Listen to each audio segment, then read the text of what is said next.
Oh shit! I forgot that it does a Did five, you four, just three, say the two, S one. word? The No, I big said S word shoot. guy? I Oh. literally said shoot. I'm sorry, dude. I really You meant better shoot. freaking watch your mouth, dude. Dude, You I'm better so sorry, dude. watch your mouth. Watch Shout it, out Coach big Hour. time. Watch your Coach mouth. Howard, we got to get Coach Howard in on this, dude. Oh man, Coach Hour would be Man, a just fantastic. think of the. I gotta. The stories he'd be able to tell about us. That's what we should do. That's what we really got to do. Actually, so many of you don't know that Regan and I. Well, actually, most of you probably do if you're college. We play college football together. That's where we Mm-hmm. got to know each other and where we built our friendship. 100%. And one day, and this is probably the most memorable event or thing that we've ever done, is we were done with lifting at like 7 a.m. and it was just Regan Oh and yeah, I that's left. right. It was just Regan and I left. And so we decided to take, so it's a small school, so they didn't, most colleges have like speakers in the ceilings. We had one of those roller speakers. It's kind of janky. And so we had access to it because we were the last ones there. And we decided that we were gonna put on the song Corey in the House, if you guys ever heard of it. Corey, Corey, Corey in the house. It's a party every week, baby.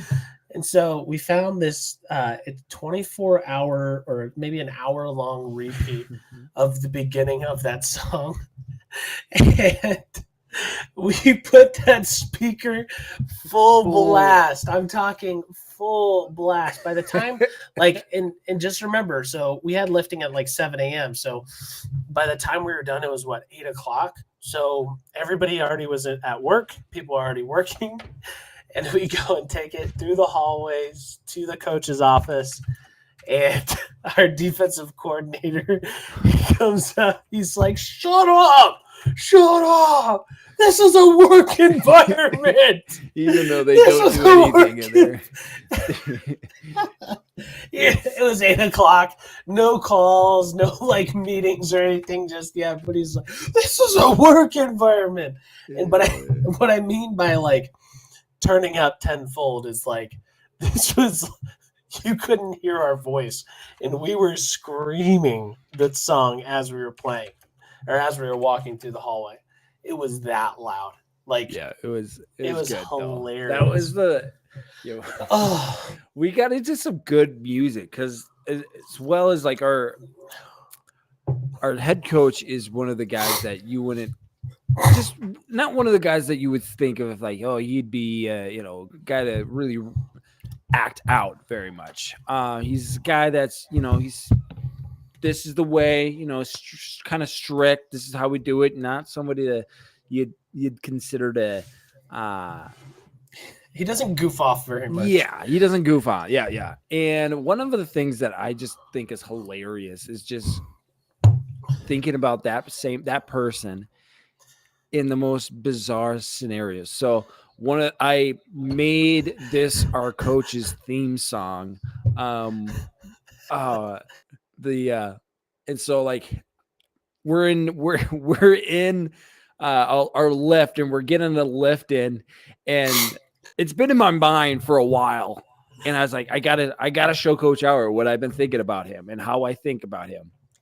And so I went over, picked out the song, and I played this bad boy, and I'll sing it. It was give it to me. Yeah. One kiss is all it takes. Finally in love with me. And I'm screaming, Coach Howard, this is your song. And I'm dancing like this, and get it, Coach Howard. And he's just shaking his head. Kind of thing. And ever since then, I've been like, you love that song, don't you, Coach? And every single time he's got that little smirk too. He's like, he's not trying to laugh. He's just trying not to laugh. These guys, these kids, these guys are a bunch of idiots. Hey, shout out Coach Howard. Prayers out to Coach Howard. I don't know if he's I don't know if you're listening, but we've been thinking about you, and we hope I that you're should doing send him. okay. You know what? I'm going to send him a link right now. Oh, Live see if he as jumps on on. live. Yeah, if he's on, yep. Shout out to Sup, Jared boy? Gilmore. Need you on The Voice. Those tunes are whacking, homies. Jared. Oh yeah, boy, that's my boy. Shout out That Jared is- Gilmore, SID Mhm. of the year, Crown College. Crown College. That guy's a Crown freaking beast. College. Crown College. Let me give a. Yeah, big shout out to Coach Hour, by the way. Big shout out to Coach Hour. He's and big shout out to Coach Bo too as well. Two very influential guys to our life that really played a role, and we were goofy, but it's they were very, very welcoming to us and very influential pieces to our lives, and so big shout out to you guys. I know Coach Bo. Big shout Coach Bo out, listens to the guys. show a little bit, so. Those are the main guys. Those are. Oh, dude, how do I? And then we share got this? Jared freaking watching on the YouTube channel, on the YouTube stream. He's on the freaking YouTube, man. Former quarterback, current SID for Crown College. Man, this guy's a freaking beast. He's a freaking beast. So shout out I to don't Jared. think I can share it. I'm just gonna have to go to our show and share it that way. Just do twitch.tv/Goof and Goober. No, Coach Hour wouldn't have that. Oh no. He's a YouTube guy. You got to think about these things, dude. Here, that's why we got to do the. No, send it to you through Facebook, and then you can send the direct link to him from YouTube. No, I just sent him a. Oh well, well, you can send him a direct link through Facebook if you want. Wait, are you friends with him on Facebook? I don't think he has Facebook. Yeah, he's one of those guys. He's mid-50s, guys. He's mid-50s. Great human being. Great guy. Thoughts on the China balloon? Thoughts on the China balloon? Thoughts on the China balloon? China balloon. It was a good run. China, trying to get a little in depth onto the Goof and Goober show. They didn't get what they wanted. Matthew and I made a call. Let's just say we got it done. Made a freaking goal. We rolled the Chinese in that, man. You freaking rolled them. I've been flashing my new cup, and I've been waiting for you to say something about my new cup because it's really AOC, like the no, politician? not AOC, like Avengers. Yep. Oh, there you go. I can't read the whole thing. You can't really get it all in there. Jared, I think the China balloons. There's a lot to say about that, Jared. There is a ton to say. I would say that there's a lot of craziness going on in this world, and I think that's one of them. I don't think there's okay. So I heard this theory. I'm curious what your thoughts are, Regan, because I know that your biggest fear is aliens. There's a theory out there that people were saying were out there. Were actually aliens, alien spaceships. That was a theory. And if that's true, does that freak you out? Well, that's why I'm scared about aliens, because it's not necessarily I don't think they're real. It's that I think aliens are real, and there's a big possibility that they're real. But that's another question: is that in a Christian worldview, are aliens acceptable? Are aliens a real thing? Or is it did God just create humans and no one else outside of humans? That's a good question for live stream people. If you're listening, drop down in the comment. What do you think? If you're a Christian, or maybe you're not a Christian, do you think that it's a worldview to believe in aliens? Can I try to answer that? I suppose. As best as I possibly can, I think that yes, there can be aliens. Yeah. I mean, is there biblical truth, though? Is there biblical backup to that, though? Can you go to the Bible? The problem is I don't think nobody in Bible times, I don't think anybody in Bible times even knew that space was a thing, right? So the idea of aliens back in the day was I mean, the chances of someone even coming up with it was slim to none, I think. Yeah. I wonder what year, who discovered space? Who Edwin discovered Hubble. space? Yeah. Because here's why. What do you mean? Who Without discovered space? space, Everyone okay. saw space right away. Like you could go back to the Stone No. Age. No, you can't. Yeah, because you can look up into the sky. Everyone can look up. Nope. You think people were blind back then? Nope. I just don't. I think you're wrong with that. I don't. Okay, think, what do you mean by space then? What do you mean by space? So, Because space is just the space. who was the first person to discover space? Okay, go ahead. Okay. And who discovered the cosmos? Right?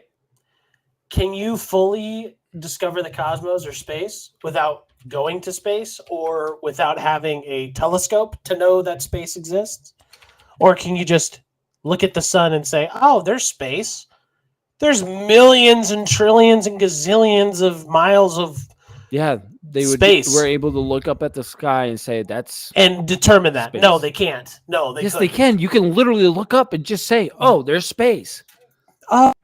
Millions and gazillion different miles of nothingness. No, but you could say that there's space. You didn't specify that they can say, "Oh, millions and bazillions and all that." You said Look, space. this is where Regan's wrong. This is where Regan's wrong. Where This is where I'm Regan's wrong? No. When no. in the Bible times, Get they outta did here. not understand what space was at the time. Let's be real. Gosh. They did space. Maybe No. Jesus Are understood you- space and time and No. all that stuff. No. Yeah. Oh, Jesus didn't? Man, you are friggin' you are a Harris. Oh my gosh, don't even get me friggin' started. Get it out of here, dude. You're Man. ridiculous. Gosh. I can't believe you right now. Yeah. Well, I wanted to ask you, Regan, because you and I posted this on my Instagram or on the Instagram story, is we got a little something a couple days ago. something.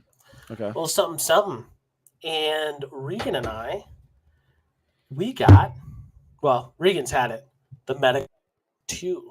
Oh, yeah, baby. VR, baby. And so I went to Regan's house, and spoiler alert, we'll talk about it in a second, is another world. So I went to Regan's house a couple days ago, and tried out the Meta Quest. Loved it. I freaking love it. It's freaking awesome. It's freaking cool. I don't love it. I don't really love a lot of things, but it's cool. It's fun. And so we were playing some freaking football, man. We were freaking playing some football, and I was so hard. He was hitting his ceiling. His fingers were all jacked up. That's how bad of a player Hang on. Just let everyone know I'm really tall. I'm way taller than Matthew, like a couple inches. So it makes the game so much more difficult to play when you're playing inside. Like I am. We are the exact same height. Get out of here. You can't prove Matter of that. fact- No one. This is live, dude. You can't freaking prove that. Oh, I can't freaking prove it. Oh, give me 1 second. Let me clear my. Yeah. The Matthew's boys. picking his nose literally on live stream sorry. right now. Guys. Sorry, the boys. Don't look. Sorry. Keep your eyes. Keep your eyes Remove closed. your eyes. Remove the eyes. Matter of fact, Regan and I actually have a photo together when we were in football, and pretty much says that we're the exact same height. Well, Actually, it's a it photo shows that because It actually shows that I'm photo doesn't taller. have depth. Actually, if you don't know, I just actually didn't know this because photo doesn't have really depth. Oh, You so we can't got to tell. go by statistical numbers. Okay, gotcha. So if we go to Crown College Football 2019. Yeah, that was 2019. It's 2023, dude. Anything could have happened then. Yeah, but you're almost. I hit a 30 years growth old. You spurt, stopped dude. growing. You stopped. I hit a growing. We all growth know spurt, that. dude. I hit a huge growth spurt. What are you talking about, dude? You did not hit a growth spurt. Yeah, I did. Matter of fact, your growth spurt went from this to this, just like me. We all know it. We all freaking know it. Nobody wants to But say let's it, but take a I'll look say here. it. I'll say it. Oh, so on your freaking and guys, look, I'm not one to sugarcoat it. Okay, I'm all about the freaking facts. I'm all Facts about the are facts, freaking man. Facts Facts are facts. So here's what I'm gonna do. I'm gonna show. Oh, I can do this. I can share. No. So let's take a look here. Regan Dvorak. This is number 17, Crown College football here. 2021. Big shout out here, Jared Gilmore. He was our quarterback at the time. He's in the chat here. Big guy. It identifies you, and I'm pretty sure that we measure every single year. And it says that you're 6 foot. That year, the coaches 195. wanted me to seem a little smaller, so then Yeah, people would kind of underestimate smaller. me too. And then here's Regan, 6 foot, 195. We keep scrolling down. Matt Leathers. This is me. I look like a freaking tub of lard. But guess what? 6'1", 290. Yeah, I'm 1 inch taller than you, freaking jackbag. And yeah, you know what? Literally, could they put freaking dropped an anything inch on down there. on me. They freaking dropped an inch on me. They freaking dropped an inch, and you Yeah. freaking know it. No way. They freaking dropped an inch. Well, Matthew, the reason why you bring this all up is because I'm hitting my finger on the ceiling, and usually ceilings are about 8 feet tall, and so if I'm hitting my finger on the ceiling and you're not, things aren't really adding up here. It seems like I'm taller. I mean, you literally just admitted that I am taller. Literally, just got a job literally, I had to stop using. I literally had to stop using your VR because my finger got jacked up. Okay, here's a question coming in from Jared Gilmore. You get this, okay? If you just got a job offer to run this show on a late night show, okay? Let's say ABC or Fox with a decent wage, are you in? Wait, Jared Gilmore, is this the same show we're running right now, or a complete different show, like a late night show that we be running? Because that's kind of the question. Matthew, are you having that same question? I think he's saying that if you run this show as a late night show, yeah. In Fox or ABC, aren't those like really left wing? Well, what is Fox? Who's got? Does Fox have? You run it, late night show. So it's a late night show, but you run it. So what is a Fox late night show? I can't remember. I don't even know, right off the top of my head. But late night show, but I'd run it. Yeah, I'd freaking run it, Jared. Yes, we would run it. Like, who wouldn't run it? Let's be real. I don't know. I mean, let's be real. We would run it. We would run the freaking late night show. It'd be like Jimmy Fallon's late night show. You gotta do so much as a late night show. Like, you got get every over night.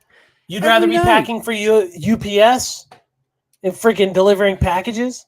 Let's be real. You're a freaking liar. You're a big freaking liar. You know it. You hate your job. I hate my job.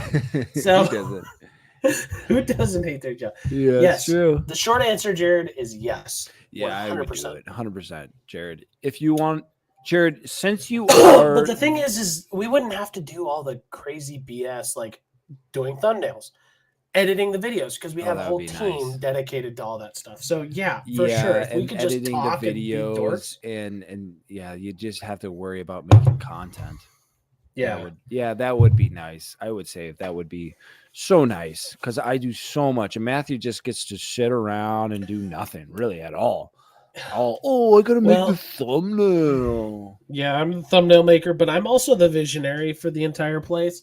Please. So you have no say in any of the cuts that we do. Oh, Matthew. So this is okay. I wanted to talk to you about this. I had a crazy emotional day. Not like super sad day or whatever. I watched La La Land. Have you seen that, right? I've not. You have not seen La La Land Nope. with Ryan Gosling and Emma Stone? I don't like Ryan Gosling, so I not don't know really. why you He wouldn't. doesn't freaking get me, man. He just How do you the not last like time I Ryan met Gosling? him, dude, the last time I freaking met him, he was just such a freaking jerk, man. In And what? life was just he was What do you- when I met him, dude, he was just a freaking jerk, dude. Like You're the worst. Dude. you have no Shut- idea what it's like to be in this shut freaking your field, freaking- in this industry, man. This life is so hard. Get out of here, Man, dude. You're a like- freaking idiot. No, so that whole thing, I Dude, I got- cry a little bit. it's not necessarily like I'm hitting more of my emotional side now. I don't know what it is, but like during I know that whole what it thing, is. I'm like, man, I'm really feeling this, and it's. I'm thinking more. I'm thinking more emotionally because of The Last of Us. Because The Last of Us, I'm just thinking more and more about what Joel and Ellie are going through, and I'm like, okay, now like every movie I'm watching, it's like, okay, what is this character trying to feel? What is this like? What are they trying to do? And man, did that movie get to me. But then I got to some IRL, you know what I mean, in real life. And this is something I did want to talk to you about. Main man Shia. I didn't know it was Shia. I thought it was just Shy, and then Shia, LaBeouf. yep. But Shia LaBeouf, and hearing his whole story, because he's now coming out as a Christian, and we talked about this a little bit, and I was a little bit more skeptical because Shia LaBeouf is more of a like his acting method is crazy, and he really buys into his character. And the most recent role he had was as a Catholic priest. And so when he was saying that, I was a little bit more skeptical because he was playing a Catholic priest. But he did a interview with I forget what his name is, the guy who plays Punisher, John Bernthal. Yeah, we talked about that. Yeah, we talked a little bit about that, and hearing that whole story and what he's gone through, because he's done some messed up things, 100%, some crazy messed up things that are, reportable. Crazy. But sorry, I like felt I needed to burp, but it didn't. And listening to that whole thing, man, it's crazy the things that that he went through, but like the depth of and forgiveness of Christ, man, is so great that it can change a guy who was abusive, just all about himself. Like he literally would call himself, "Oh, I'm God," and then change himself to be more of a humble man and become a better man in that. So I think it's just, we talk about that we're Christian or we're a Christian podcast, and that's a huge thing about who we are.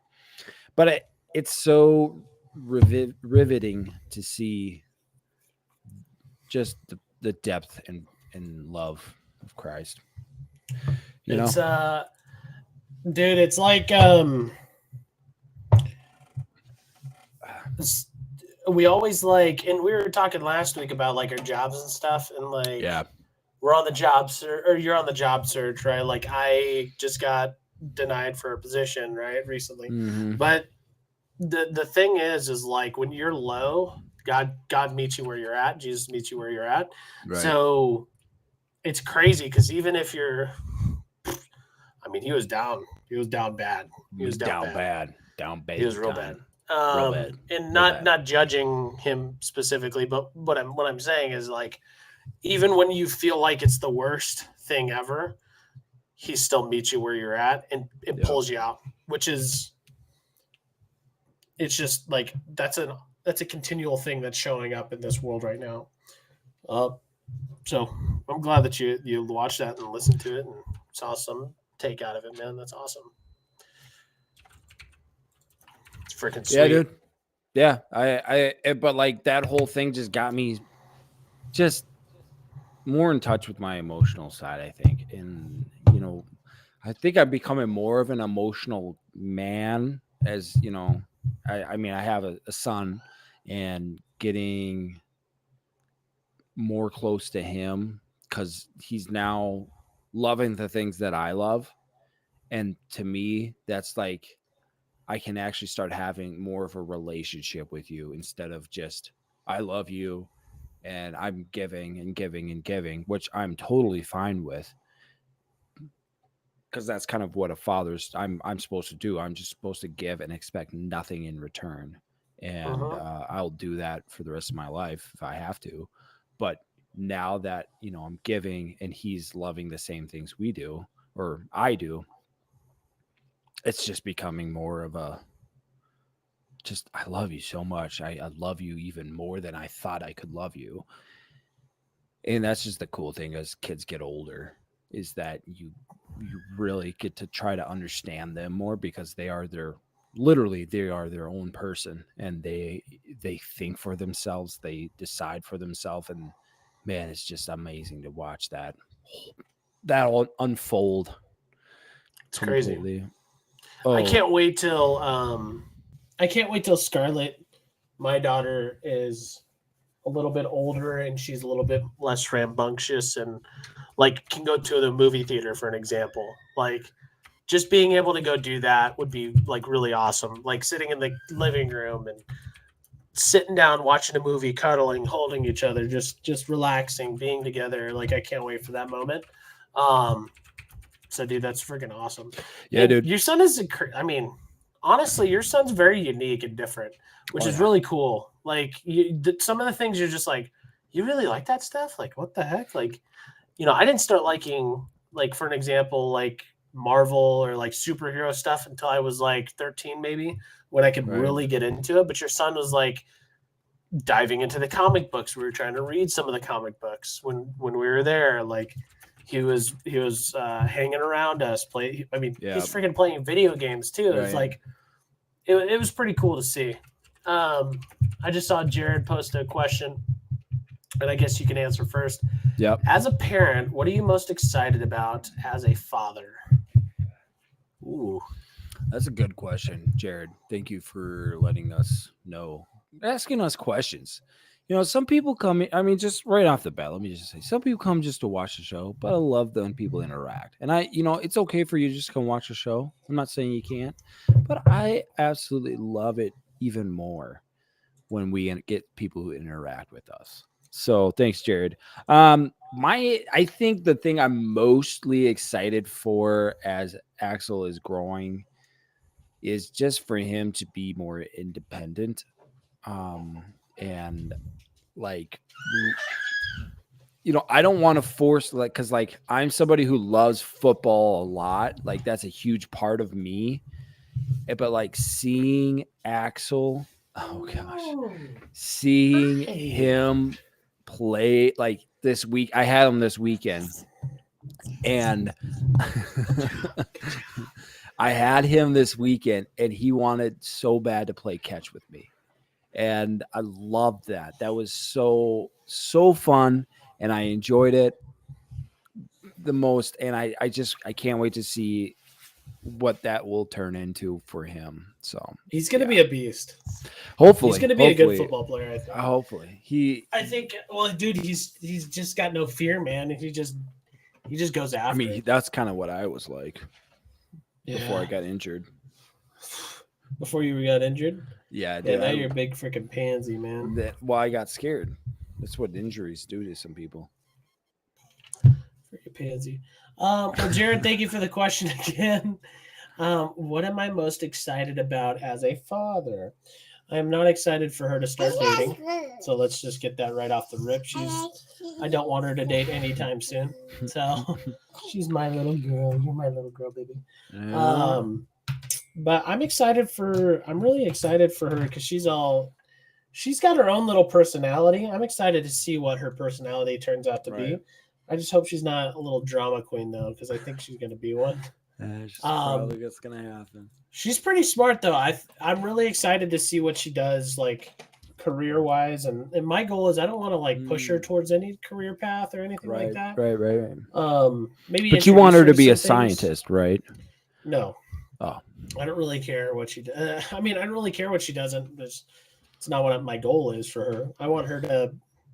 She's a smart little cookie, so she's gonna probably be. I don't know, something pretty smart. I'm sure. Hopefully influential. Crazy. You think so? Yeah. Yeah. I'll call you. I'll call you later. I'll call you. Yeah. Yeah. Are you going to bed? Is that what you're doing? Is it 8:30?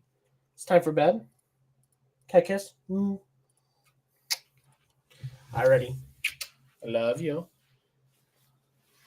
He said, I love you. All right. There you go. Love you. Good night. Yeah, so that's what I'm excited about.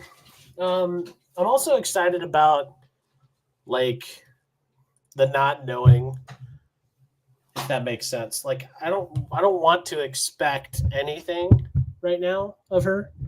I just want her to live life and be protected and be provided for and see how God kind of takes her, honestly. Right.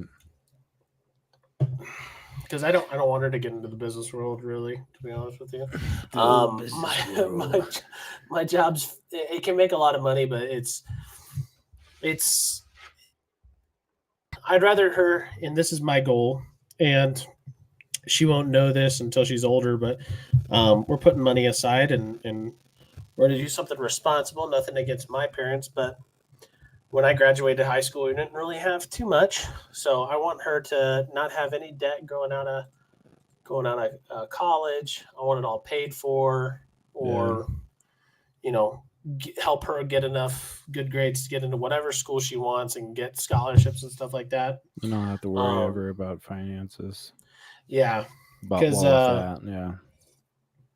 I'd rather not have her lean on, doing a job like mine where it's, it's a lot of mental work. So I do sales for a marketing company. It's just a lot of mental stuff and a lot of battling with yourself. I'd rather her get a career that's, pretty good and stuff like that. But. Matthew, before we start, because we're probably going to start soon, I'm assuming. Yeah. But what? I mean, I'm hoping you have watched the new XFL that just came Partially. out. What are your thoughts so far? Partially. Shout out to my boy Davion Davis. He's playing for the St. Louis Blues, I think it's. Oh, is he your main man? St. Louis Blues. Yeah, he was playing for. How do you spell that? D-A-V. Houston. Davion Davis. Davion Davis. Played ball with him in high school. Played Fortnite and Call of Duty with him growing up. So big shout out to you, buddy. Good luck at the St. Louis Blues, I think is what it's called. I don't know if that's what it's called. I know they're a blue team. Hato, Texas. He was born there. Yep. So played ball with him. Good luck, buddy. Other than that, I didn't really watch too much. I didn't even know it was on this weekend. So that's on me. But I will be watching moving forward. Josh Gordon's back, and he got a touchdown, but it was kind of a weird shuffle pass touchdown that happened, kind of a Patrick Mahomes kind of thing that the quarterback made out of something. I don't know. Anyway, I just wanted to get your thoughts. And not NFL. What's the other one after that? He's only 5'11". Davion Davis. Just short. Yeah, dude. Almost. Dude, he was a beast, though. He would make anybody on our football team look. He would make Davion, or he would make Seabass look stupid. I'm serious. He would make Seabass look stupid. That's how good he is. Obviously, since he's in the NFL. He's on the practice squad, but he's in the NFL. And he's got some pretty sweet catches in the NFL for practice squad stuff and preseason stuff. But didn't make the Minnesota Vikings. He did not make the Minnesota Vikings. It's probably because he had a little sippy in a carsy situation. That happens, man. But yeah. Last quick question, then we're going to jump into the podcast. What's your biggest fear as a parent? My biggest fear as a parent right now is my child choking, and not being able to relieve her of choking on food. Growing up, my biggest fear is boys, because I don't like boys. Biggest fear is biggest fear for me, definitely just my son not wanting to do anything with me and kind of hating me for whatever reason. That's just kind of a huge fear of me, that he's just going, I don't care. I mean, what he'll believe or what he think. I just want to love him as much as I can, even if he thinks the complete opposite things I think, or politically, religiously, spiritually. I just want a relationship with him. And if I ever lose that relationship with him, would be devastating to me. So, yeah, that would be my biggest fear. biggest fear. All right, so I think we should get into the actual show. Thank you guys for showing up to the pregame, if you will, or the pre-show. This is just some time for us and the boys to start just chatting, chit chatting with our man. fans. Thanks. having a good old time. Another shout out. Let's give a little. Hang on. Let's cheer. Let's give a little cheer for our man Jared Gilmore. Cheers. Oh, there you go. To those great questions, great answers. You did it. This is a 36-second long. I'm not gonna play the whole thing. Thank God. Thank God. Please don't take the Lord's name in vain. But yeah, I'm okay. thanking Him. I'm thanking God. Thank God. Man, is that not a what? That's not saying the Lord's name in vain. That is taking the Lord's name. All right, comment down below. If I say thank God, is that taking the Lord's name in vain? Depending on how you use it. Go ahead. I thank God. That's a good song. All right, you ready, Matt? Tell me when to run the intro. Yeah, we're gonna get this thing going here. Go ahead. All right, here we go. Let me mute myself. Welcome to the Goof and Goober Show.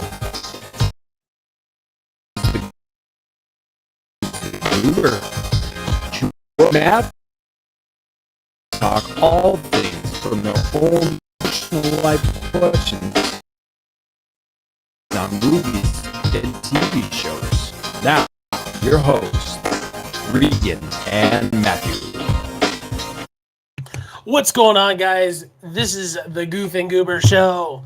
My name is Matthew Leathers. I will be the host for today. I have Regan with me here, as usual. My pal, my buddy, old pal, my right-hand man, if they will say.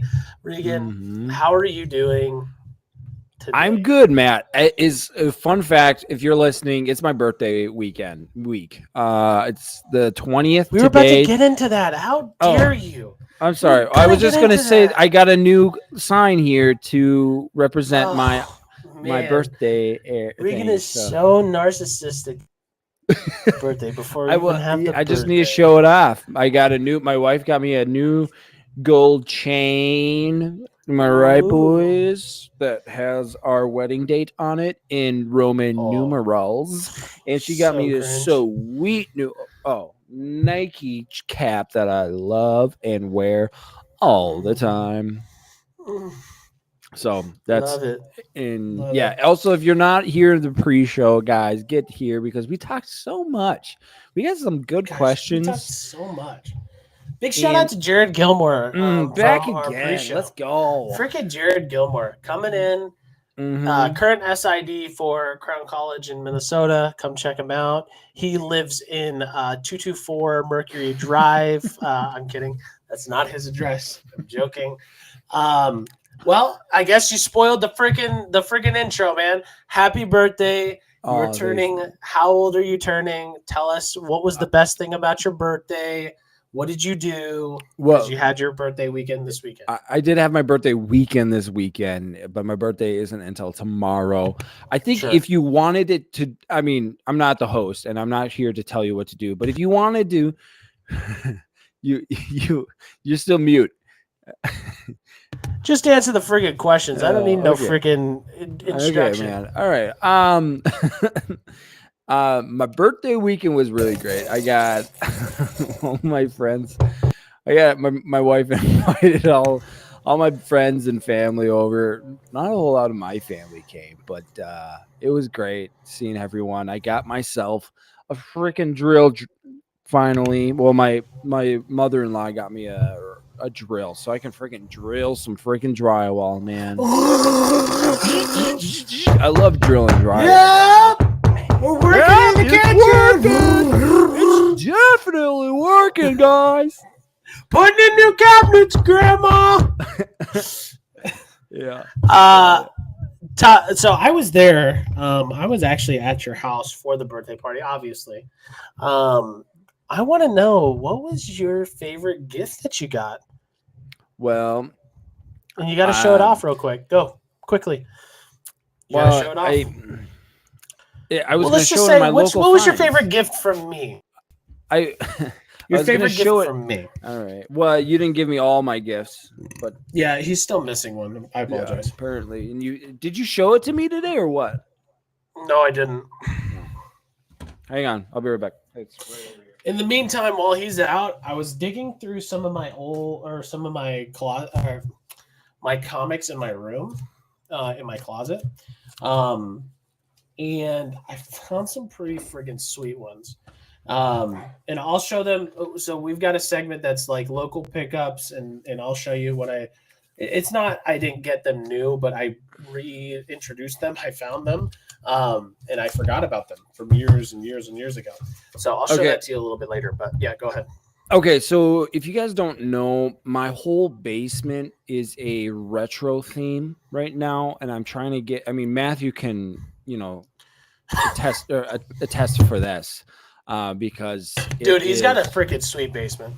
It's pretty sweet. I do love my basement, and I am happy. We do need to do a lot of things, but Matthew got me some sweet things, and this is my favorite one. It's oh shoot. There you go. Move your mic. Yeah. Oh yeah. This bad boy, love it. It's so retro.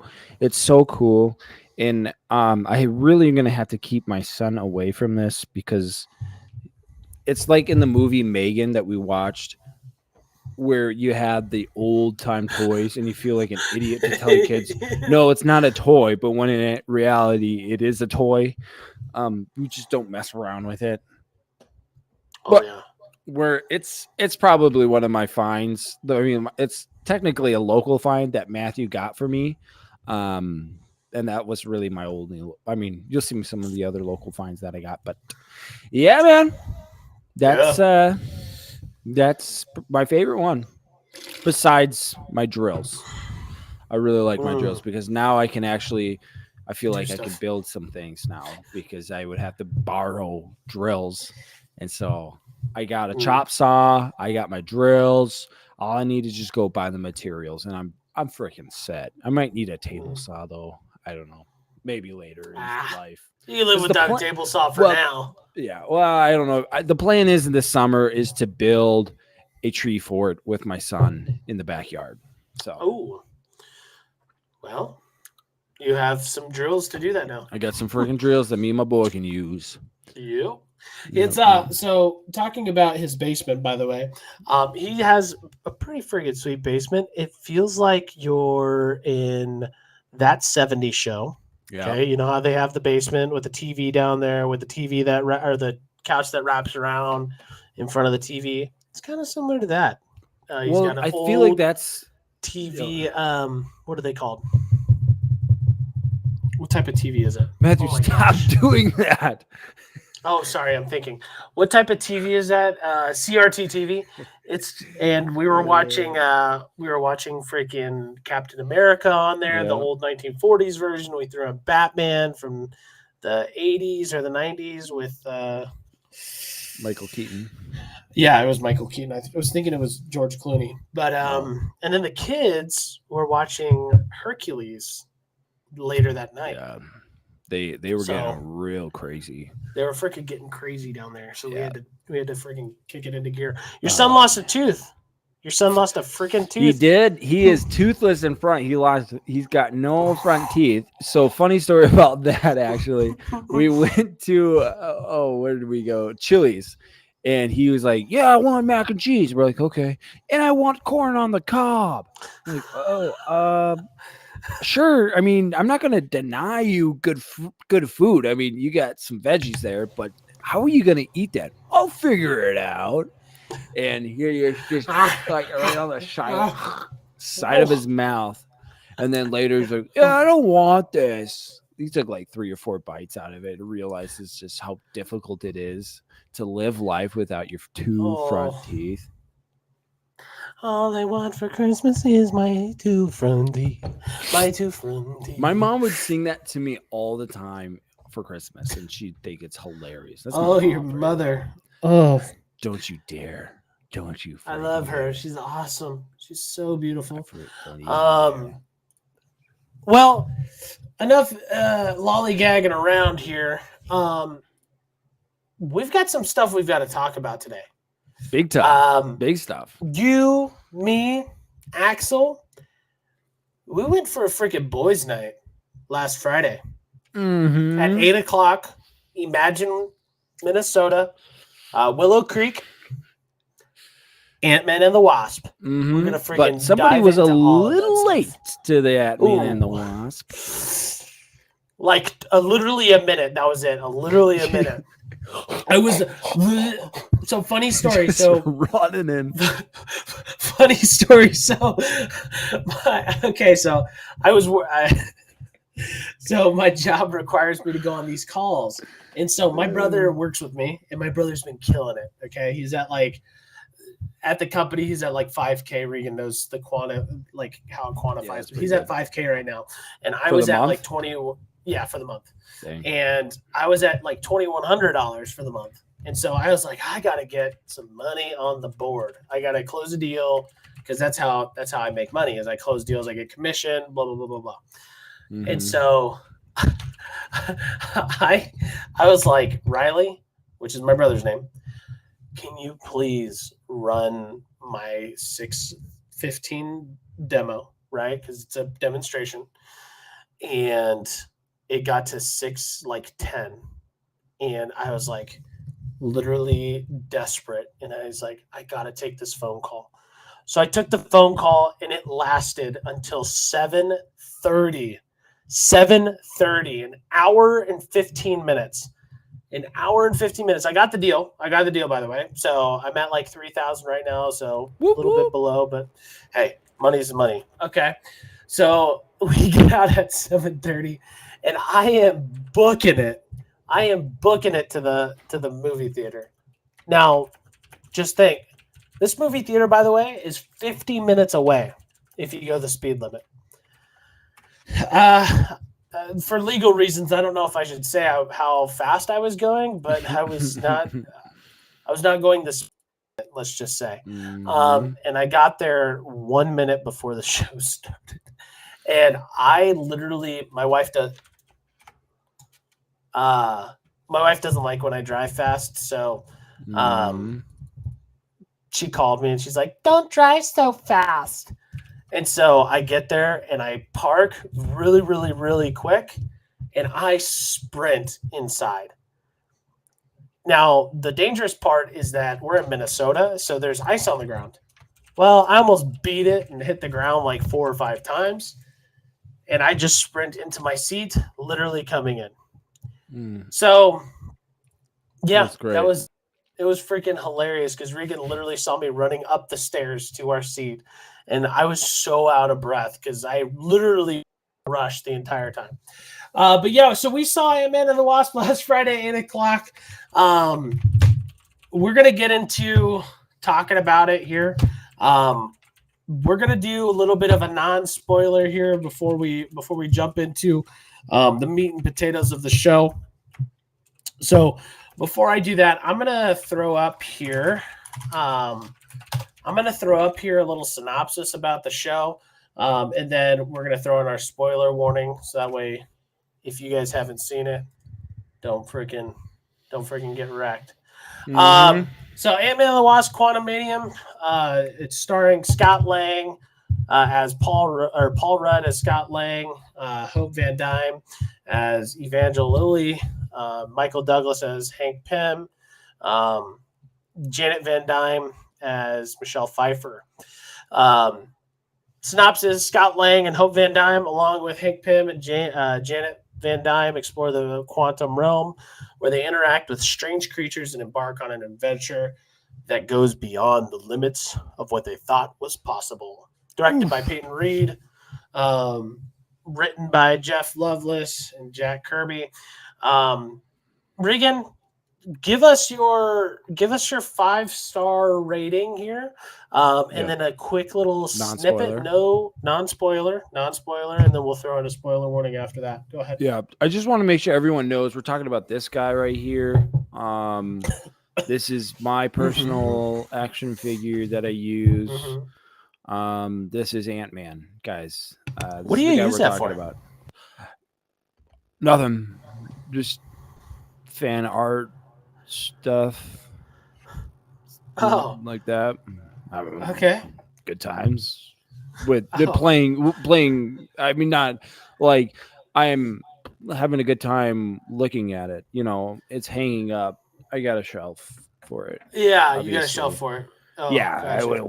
What was that on its head? It was a little brown. Nothing. There. You know. Oh, it's over there now. Oh gosh. It's all the way over. Somehow it's way over there now. It slipped out of my hands. Huh. So crazy. Anyways, my rating on this, I'm not high on this. I wasn't very impressed. I was going into this expecting a lot, because we're going into the next phase, and I don't want to get too hard into it or too in depth, but my rating on this is a 2.8 out of 5. I didn't think it was that good. Or some scenes that just I think it could have been funnier, could have been a little bit more in depth, as well as I mean, if you haven't watched, you kind of not necessarily you need to watch Loki, but if you've watched that, Kang is the main premise of this whole movie, and it's just I was upset, kind of wasn't too happy with Kang. So that's kind of my impression, and my rating on Ant-Man and the Wasp: Quantumania. Well, yikes! Well, so you give it a 2.8. Well, I'm gonna give it a 3.5 out of 5. Okay. I've seen worse.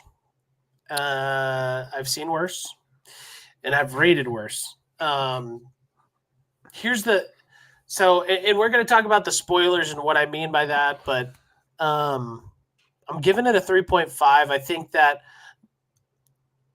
I think the writing was very lazy. I think the writing was extremely lazy. There were certain characters that I was not a huge fan of that definitely did not do a very good role, or did a very good, what's the word, impression, if you will. They didn't make me believe that they were actually the character that they should have been, if that makes sense. And then there were some things about, like, for an example, Kang, that I didn't really like. Personally, I feel like they made him appear to be the next big bad in this movie. I don't necessarily agree with that, and we'll talk more about that in our spoiler review here in a moment. But yeah, that's my general overview. I do think, like, hey, if you like Marvel, if you like Ant-Man, like, definitely check it out. There are some times in the movie that it's pretty funny, and overall, it's an enjoyable show to at least go watch. If you're looking at it from our perspective, where we have to talk about it on a podcast, I'd probably watch it again. But really, yeah, I would recommend it. But I think it's also a pivotal role moving forward, and it had to have been. And I think that's just kind of how it played out. But we'll talk about it here in a moment. But this is going to be your spoiler warning for the show, the movie. Okay. Do we have that we can put No, I still have to make that. okay. So we got to make that. No worries. This warning. If you haven't seen it, maybe go watch it and then come back and listen to it. Or if you don't care about spoilers, stay on. We're gonna get into the here, but I just want everybody to know this is your spoiler warning. If I spoil anything and you're pissed off about it, that is your fault. Not It's my your fault. Sorry. I'm sorry. Yep. We're sorry. Oh, We're freaking sorry. Shoot. I had a question, but I can't remember what it was. My bad. That's okay. Sorry to interrupt. No worries. So I'm gonna take it from the stance here I'm gonna go a little bit into not necessarily the story itself, because personally throughout the story, I think the script was really bad. I don't think the script was very good. I don't think they thought well out of like, hey, what are the repercussions of certain things? So I don't know if I'm going to talk about that, but I'm going to talk about more like plot points and characters throughout this episode, because I think that's really what makes sense for this show and this movie moving forward. So I want to talk about Ant-Man, kind of the first impression here. Because throughout every Ant-Man series or every Ant-Man movie, we've gotten this like super funny, super like I'm hitting my hands on my desk. Thanks. You can just tell me that, Regan. We're good. I'm a hand talker. That's how I am. Which is why, so I am going to get a new mic soon, or mic stand and arm and stuff like that. So it's off my desk. But we're going to talk about Ant-Man. Previously with Ant-Man, I wanted to, before we jump into like the story of this, what's your rating of Ant-Man 1 and 2? Before we do that. So, fun fact, actually, before the show or the movie, I went and watched both of them. So, Ant-Man 1, I think, was wonderful. I think that was a really good start to just showing who Ant-Man was, how it began, and yeah. So I mean, I don't think it was perfect in the sense that it was. I mean, I can't think of any flaws right off the bat. I mean, it just wasn't like super good for me, you know. You talking about the first one? Yeah, the first one, Ant-Man 1, and it just, I guess, you know, you think of Ant-Man, you don't think of him as like a great Avenger. You know, it's just a guy that can shrink and grow. Really, it's a superpower. So you know, you don't get too excited about that, but I think it's more of, I'd say a 4.2, 4.3 around there. Ant-Man the Wasp, I think, was even just as good. It was one of those movies that you could just, the sequel was, you know, I don't think it was better than Ant-Man 1, but I think it was pretty good. So I'd say like a 4 around for that. So yeah. Okay. Yeah, I would say out of the first two, just my opinion is I'm going to give Ant-Man 1 a 4.5, by the way. And I'm going to give Ant-Man 2 in the Wasp. I'm going to give that a 3. The reason being, I think Ant-Man 1, well, there's a clear reason why. Number 2 for me, in my opinion, is I used to work for this or for this family, and we used to watch it like on repeat. So I just got really annoyed with it. It's still an okay movie. I'd still watch it, but I know pretty much every line and where it goes and the direction. So that's why it's probably lower for me. But Ant-Man 1, what I think it does really, really well is that it takes a non like world threat, if that makes sense. It takes like it takes a very small thing and makes you feel like it's a big thing. So I think that's why Ant-Man 1 really resonated or like hit me with at the end there. So yeah, I'd give that a 4.5 and give the other one like a 3.5, probably. So yeah, I know I changed it up a little bit. All right. But yeah, so going through here, so we're talking about those 1 and 2 here. Now let's talk about number 3. So Ant-Man and the Wasp: Quantumania. First and foremost, like if your expectation of Quantumania is got to be different, in my opinion, going into it versus the other two, right? Because I know, as you mentioned, right, like Ant-Man 2 and Ant-Man itself, you don't really think of him as like being a top tier Avenger. But in reality, and we see that this in 3, is that he and what he does introduces us to the quantum realm, which dives us deeper into the world of, the Marvel cinematic universe, right? And I think without Ant-Man, Mm-hmm. without all of that, you can't have the quantum realm, or you don't have Right. anybody that introduces Right. it. So I do think it plays a pivotal role. Right. Agreed. But the thing is with this movie is that it gives such a different vibe than the other movies. Like the other movies were a lot more fun, a lot more like what I don't even world. It's like more playful, if that's the right word for it. Yeah. It's more playful. It's a lot more like, hey, this isn't meant to be like a serious movie. And so what I think that this movie does that it didn't do a very good job at is it tried to be a serious movie, but it's really tough to be a serious movie with Paul Rudd as the lead, as the lead actor of the entire movie. Um, Mm. Now, at times it was good, but at times it was like really awkward. And so that kind of gets me into my first thing here. At the beginning and the end of the movie is they go into like this weird like dialogue where they're like it's just Paul Rudd. He's talking. Come to find out that they're he's reading his book to like an elementary school class or something like that. That didn't hit me at all. Like I didn't like that whatsoever. Uh, Um, I really didn't like it. Wait, do you think that was like a comedy part, or you think bit, I or didn't what do you know. think? It was very awkward, man. It was like It was. it didn't solidify as comedy. It didn't solidify itself as like a serious thing. I didn't know. So I was going to ask you what your thoughts were on that, and do you think it was meant to do that, or do you think that just the feeling as the audience wasn't taken as it was supposed to, if that makes sense? Yeah, I think what they were trying to show is that Paul Rudd or Ant Man, whatever his name is, what's his actual? I don't even know what his character, like the actual guy's Scott name. Lang. Scott Lang. Oh gosh, I don't. I think they're trying to show that he's saved the world, and this is what you do when you're basically done saving the world and you've hit your peak and you're declining, and this is what you do in your decline is that you write a book about what you did. um Kind of, I have a what's his Tim Tebow book after, and so like it's kind of that thing. It's like Tim Tebow was on his decline, so he wrote a book, and I think that's what they're trying to show. Um, but yeah, it didn't really. I think people love him for because he's just an Avenger, and it just didn't really vibe with me though. I think as well. I think they were trying to be funny, but it wasn't really that funny to me. Especially in Uh-huh. some of the other scenes, is when they were trying to.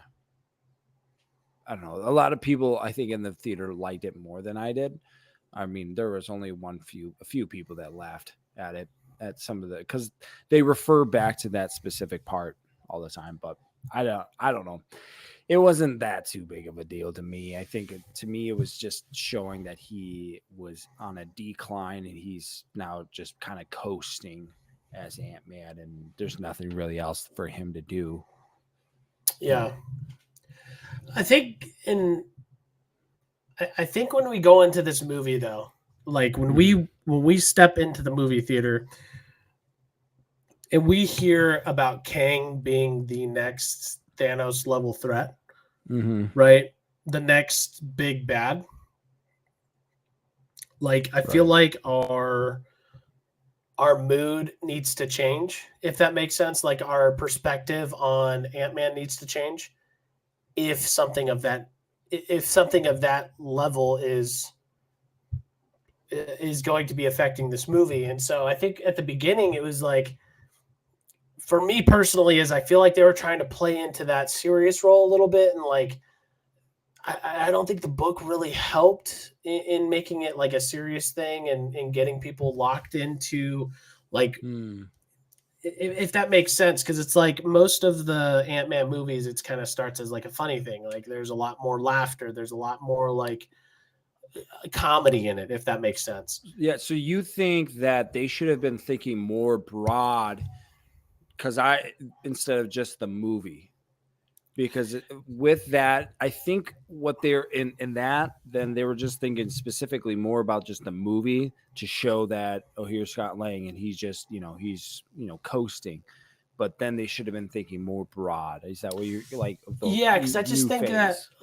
like who cares that he wrote a book? Who cares? Nobody cares that he wrote a book. Like, what about him writing a book pushes the plot point forward? Really, let's Yeah. that does nothing. So for me, I'm just when I come into the movie theater, right, and I was a minute late, right, and I saw the whole scene with Michelle Pfeiffer and Kang, right, like that was a really cool scene.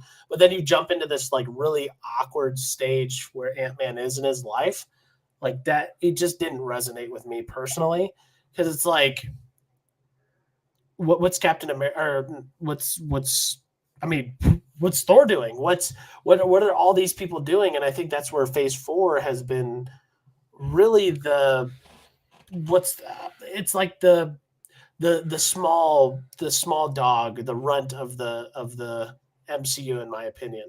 Like what has Thor been doing? He went off world. He went and fought Gore, right? He didn't really do much. Doctor Strange, what the heck did he do, really? Like, he fought Scarlet Witch. Like, all of our characters are just, like, they're just living life, and then all of a sudden something happens to them, right? But in the end, nothing really is affecting the world. Black Panther, you go and you're fighting Namor. And then Never. at the end, what happens? You go back to normal civilization. What does that actually do? I understand you're building an alliance in that one, right? Cool. That I mean, you're bringing small little pieces, but it's like I want to see something. Like we got off the high of freaking Endgame, right? And we saw like, hey, they fixed the entire universe, but now we're just like we're catching people in the middle of their life, and then random stuff happens. Like I just want more. I don't know. It just feels So like it's lazy, in my opinion. I I don't so know. that, are you wanting more of an Avenger then, or like a more than, because let me put this in other words. Are you looking for another Avenger? So do you think that they should have put in Doctor Strange and had a little side character in there, a supporting character, whatever you want to call it, kind of like in Guardians of the Galaxy, or no, Thor: Love and Thunder, where they had Guardians of the Galaxy there, um, or I mean, all these I new think movies that I are think coming at out, your they're showing these supporting actors. I mean, even you can look at Black Panther, that the supporting actor was Ironheart, and there's people that they're bringing in to set up this whole new phase. But like in Iron Man, I mean in Ant-Man, we really have no supporting actors that from a different movie. This is all straight from just the pure Ant-Man cast. There's nobody that is it, outside of them. I think the biggest thing for me, this movie, even though it shimmers some future stuff, and we'll talk about this as we go. But really, the idea here and the reason why I bring up the beginning and the end is like there's this big bad, okay, and we'll talk about the what happens at the end. But life goes back to normal after these big bads. Yeah. What I'm saying is that all of the Marvel movies that have came out since Endgame, there's been this big thing that could cause detrimental things to the universe moving forward. But then all of a sudden at the end of the movie, now it's back to normal. Like Scott Lang started off as Scott Lang, right? He went to the quantum realm. He did what he had to do. Now he's back to normal, right? And that's where the beginning and the end come into play. And I just feel like this movie was really weak about that. Like, we're talking about King the Conqueror. We're talking about a guy that he has killed trillions and trillions of people. He has destroyed universes. And we're talking about Ant-Man starting off as Ant-Man, talking about his stupid book, and then at the end, talking about his stupid book. That's what I'm saying. I agree. And I want to get on the point of Kang too and talk about We're going him. to talk about that. Yeah, I know. I just think the way they're starting it, for me personally, the reason why I'm upset is because I feel like this has been a reoccurring theme in the Marvel movies lately, because Doctor Strange, Scarlet Witch, she's destroying a bunch of stuff, right? She has detrimental things to the entire universe. He goes, fixes it. Now he's back to normal. Like, what? Namor in Black Panther. There's a whole war between two kingdoms. And then all of a sudden, now they're best friends, back to normal, right? I want to see some complications, and we'll talk about that. We're going to jump into it now, but it really, when the movie starts off like that, it did not really help me to enjoy or feel like there's going to be an ending that, let's just say, I didn't think anybody was going to die in this movie. That was going to, like, previously, when they were showing the trailers, I thought somebody like Scott Lang, Cassie, Hope Van Dyne, somebody was going to die. Someone was going to die. I don't know if you could say that, because like there's a lot of foreshadowing you could have used in him reading the book, with him dedicating it to his daughter.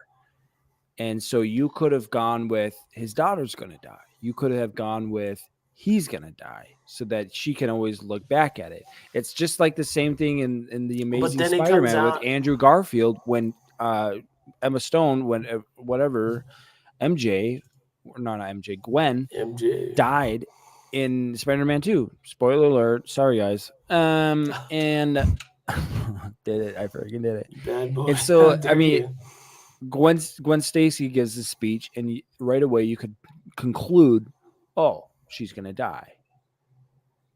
But I think you're right in that it didn't do anything to the viewers, because there was really no point. There was foreshadow in her die. speech, though. There was foreshadow in her speech that she was going to die. Go back and watch it. I watched it just the Amazing Spider-Man. Yep, there's foreshadow. Yeah, there's foreshadowing, but you could have saying the same thing with Scott Lang with his ending of the dedication to the book. Nope. Oh, gosh, here we go. Nope. That's where we disagree. But I'm agreeing that okay. there was no point in it, because it furthered no plot point. Exactly. In this movie. But they could bring it back. They could as a plot. I really hope they do, because I feel like this movie, I mean, it was good, right? It was entertaining for me. Like, it was entertaining to watch, but it doesn't help moving forward, in my opinion. But 100%. Let's get into it even more here. So at the beginning of the movie, like I said, we talk about how we see Hope Van Dyne. She's killing off these like spider lizard thingies. And all of a sudden she sees Kang, and Kang's like reaching for help, like asking for help. And then we cut to the book where he's reading the book, and he goes to this weird little thing where he reads the book, and then boom, we show up at a library where he's reading it to kids. What I will say, because moving forward in this episode, is my personal opinion is that the person who wrote Cassie Lang, I think, did a horrible job. Horrible job. And I will even say, and it's not necessarily that, I don't know, let me see who the actress was, because she's a fairly new person. Catherine Newton plays Cassie Lang. Oh my gosh, why didn't we freaking throw this out here? Also starring Kang the Conqueror, Jonathan Majors, Lord Krylar, Bill Murray, and then Katie O'Brien as Gentora, and then William Jackson Harper as Quaz. Sorry about that. We didn't mean to to miss out on some of those big ones. I apologize. That's on me. Uh, she did not give me. She did not sell me as Cassie Lang, man. She did not at all. I had a very hard time watching her throughout this, and the hard part is I don't know if it's her acting or was the script. So I wanted to ask you what your thoughts were on her, because she obviously, like, they're setting up Young Avengers, right? They're setting up 100%. they're setting that up, and she's going to be a big role moving forward. What was your thoughts on her? This is what I mean. The same thing with Avatar: The Last Airbender, or not that last my Avatar. What is it? Water or something? Way of the whatever. Water. Way of the Jack Water. Knight. I don't know, dude. It's so frustrating to see young actors just, you know, suck it up. Suck. And it's just like, you can do better. These guys, like we're saying, they're going to be the future. So you really need them, not just, they're supporting actors, but they're going to be big time. And so, you got Ironheart in, as well as this new Cassie girl that's going to be coming in as the new kind of Wasp lead woman. And they're not doing a good job of picking out their actors, and it's kind of frustrating to see that. And her acting was subpar. It wasn't, I mean, it was all Do you think it right. was the writing or the directing, or was it just her as an actress? I think you can blame it on you can't always, the writing is just, I think you can only look at the plots, and for writing it's just the plots. But when you get down to the scenes of the actor, it just wasn't that good, and she's being pretty much graded against pretty good big stars with Evangeline Lilly and then Paul Rudd, and they got a all-star cast. But still, you could find somebody way better than this. And I get that you're also trying to find an actor that looks similar to the Cassie when she was younger, but still, it just wasn't the best. And they could have, and this is what we have to look forward to. It's just like, I'm not on board right now. I mean, especially with Kang, but with the new Avengers that are supposed to be coming here, I'm not on board with them. The acting, the suits that I've seen, just like, this isn't looking good for MCU. They need to change something up, because the only thing that's keeping them going right now is the old Avengers with, Guardians of the Galaxy, Ant-Man, and then you got Thor, and well, we don't know necessarily what's going to come with Secret Wars, because it seems like they're going to bring back everybody, Iron Man, Captain Cap, but we don't really know that. Did you just call him Cap? Of course, Cap. Yeah, that's what we say when we're best friends. We're best friends. That's Best the line buds. for the movie. Yeah, I think it was tough, and here's what we'll jump into it, because like we said, she plays a pivotal role in this movie. She creates this device that basically sends a signal. Oh, let me pause for a second. They're really trying to make her exactly like Paul Rudd and Scott Lang. So at the beginning of the movie, we find out that she's in jail. And this is like her second or third time or something like that in jail. She's kind of a brat, if you will. Does a lot of different things.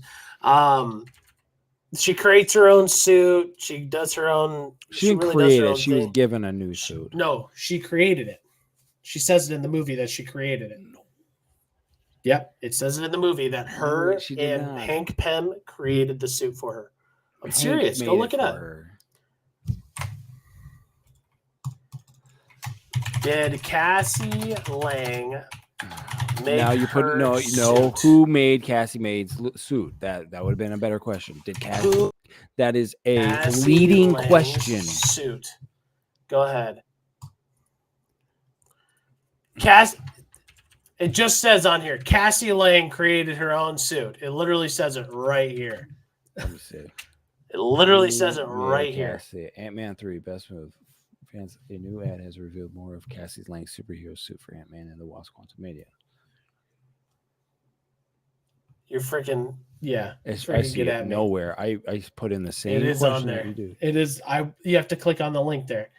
But anyway, so she creates her own suit, and customizes her own suit. She does her own thing.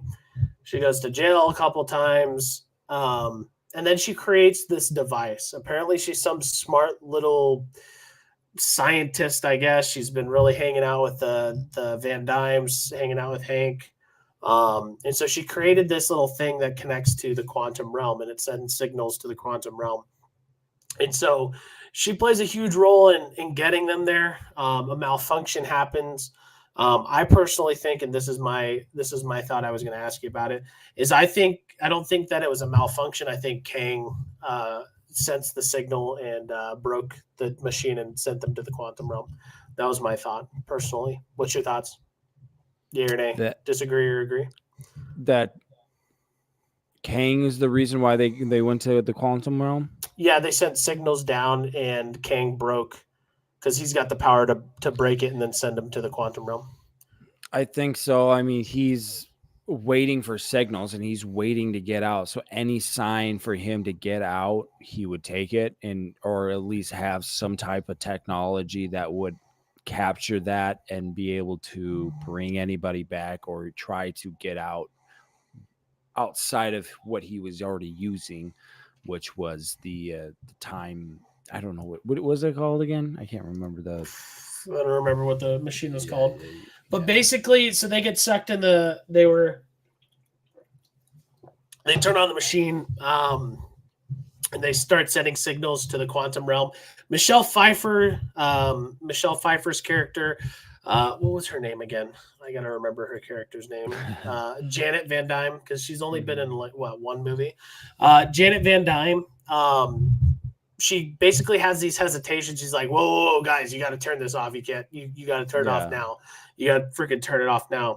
And what we find out is that she hasn't actually told Hank, she hasn't told Hope or Scott or anybody about the quantum realm, anything about anything really down there. Like she said nothing. And so basically for the next like 10-15 minutes, we cut back and forth between them getting sucked in and then them splitting up into two groups.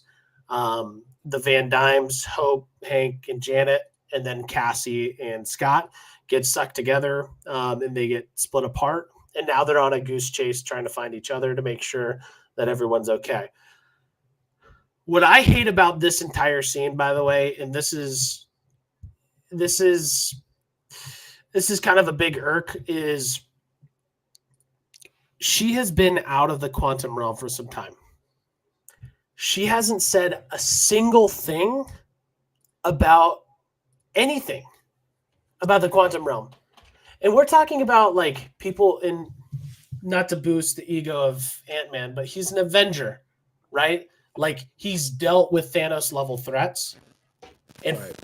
I just felt that it was very, very dumb that they didn't at least say something about it.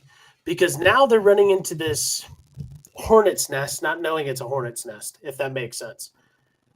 Yep. So I'm curious, and during this time, again, it was like 20 minutes of them literally walking and not saying a thing. She didn't say anything. They're like, hey, what do you know about this place? What's up with this place? What's going on? And she says nothing for the entire time. Yeah, Do you think that she was just more scared of what, like Kang, or what was she afraid of telling them? Like I didn't see anything wrong with it. I really didn't see anything wrong with her telling them. I mean, especially when they explicitly say they asked her about the quantum realm. And they're like, "Can you tell me anything?" And she just like, "Oh, I don't want to say anything." I think that to me is foolish and just doesn't make any sense at all to why she wouldn't say anything. I mean, it just, why not? It wasn't like she knew very much about Kang and who he was. Just that, I mean, I guess she did. She knew a lot about Kang. She did know Kang, and she was able to read his mind. But like, why not tell them about him? Because if anybody needs to know about it, it's them. It's them, and it's just like she's not. And her character seems like she isn't someone to withhold information from her family. I mean, she loves her family enough, especially since they got married or they, they kept secrets. I don't know. They kept secrets that they were Ant-Man and the Wasp back in the 80s or whatever. But like to trust what's his face, her husband, Hank. Hank, you would think she'd tell him at least. And Hank was helping everyone with the quantum realm. So at least tell Hank. And then I don't know. It just doesn't make a whole lot of sense, dude. The way I look at it, sorry, I've been getting off this cough. It's been horrible. Boy. Is the analogy that I just was thinking about when I was when we were going over this is it'd be like if we had the stove on, right? And we never told Axel that the stove gets hot. That's the kind of scenario that she's putting her family in, right? She's like not telling him, hey, this is what Kang, like they're going into the battle. They're going into this whole world, not knowing a single thing about who Kang is, what he can do, the things that he's done, because now they're going to fight a battle that they like. You're already in a losing battle. Especially since you know that they can actually get into the quantum realm. And like, why not tell them, don't go back there because there's a really bad guy that can't get out. And I made sure he can't get out. So just don't go, like, just say that. And it's like, we're not let's going figure a way to get out. It's just, let's find it. Let's find Scott and get out. Like, this is what he does. Oh, I just thought that was dumb because we spent, the problem is we spent a lot of time with them traveling by themselves, right? Like it was a long time where we're just like, just tell Hope, tell Hank, because worst comes to worst, you're in it. You're in it. You're in the quantum realm. You're gonna tell him. You gotta tell him now, so that way if old Kangzy comes out and he's like, hey, let's go to war, baby. Like, at least they're prepared to know, like, hey, this guy can control you with his mind. He can shoot lasers. He can do all these things, and then you can prepare. I just felt that was dumb and really. I almost felt it felt childish, dude. There was so many things that just didn't make sense about in this movie, especially knowing that Avengers are able to. I mean, you think Avengers with the Hulk and the Ant-Man, they were able to make this quantum realm thing to basically bring them time travel and with the equipment they had, with the technology they had. And then you look at Kang and the technology that he had there, and you're thinking, wait a minute, why he could just make a new one, just like the event. I mean, we'll jump into that. We're gonna. Oh god! I promise, because I felt the same way. Okay, so I pushed up stuff. We're gonna still talk about Michelle Pfeiffer. First things first, she needs to get rid of her plastic surgery. Her lips look retarded in that movie. Oh my gosh, I could not get over that because she was just like her lips were like this the entire time. I could not get past it. Old, man. I know she's getting old. But plastic surgery does that. So we go on this long goose chase where we're basically following Ant-Man. We're following the group of Ant-Man. We're following the group of Hank Pym, okay, and Hope Van Dyne, and Janet and stuff. And we come to find out that Michelle Pfeiffer, Janet, I'm just going to call her Janet, not Michelle Pfeiffer. Gosh. Janet and their group stumble upon this group of people, and this group of people in like this, it's like this herd of like a town almost, like they were just randomly in this big field basically, and they came up to her. She went up to these people. She's basically like, guys, I got this. And she tried to go like this all BA thing, and she goes up. This one guy jumps off his little horse thing, whatever it is, like flying sea dragon thing, and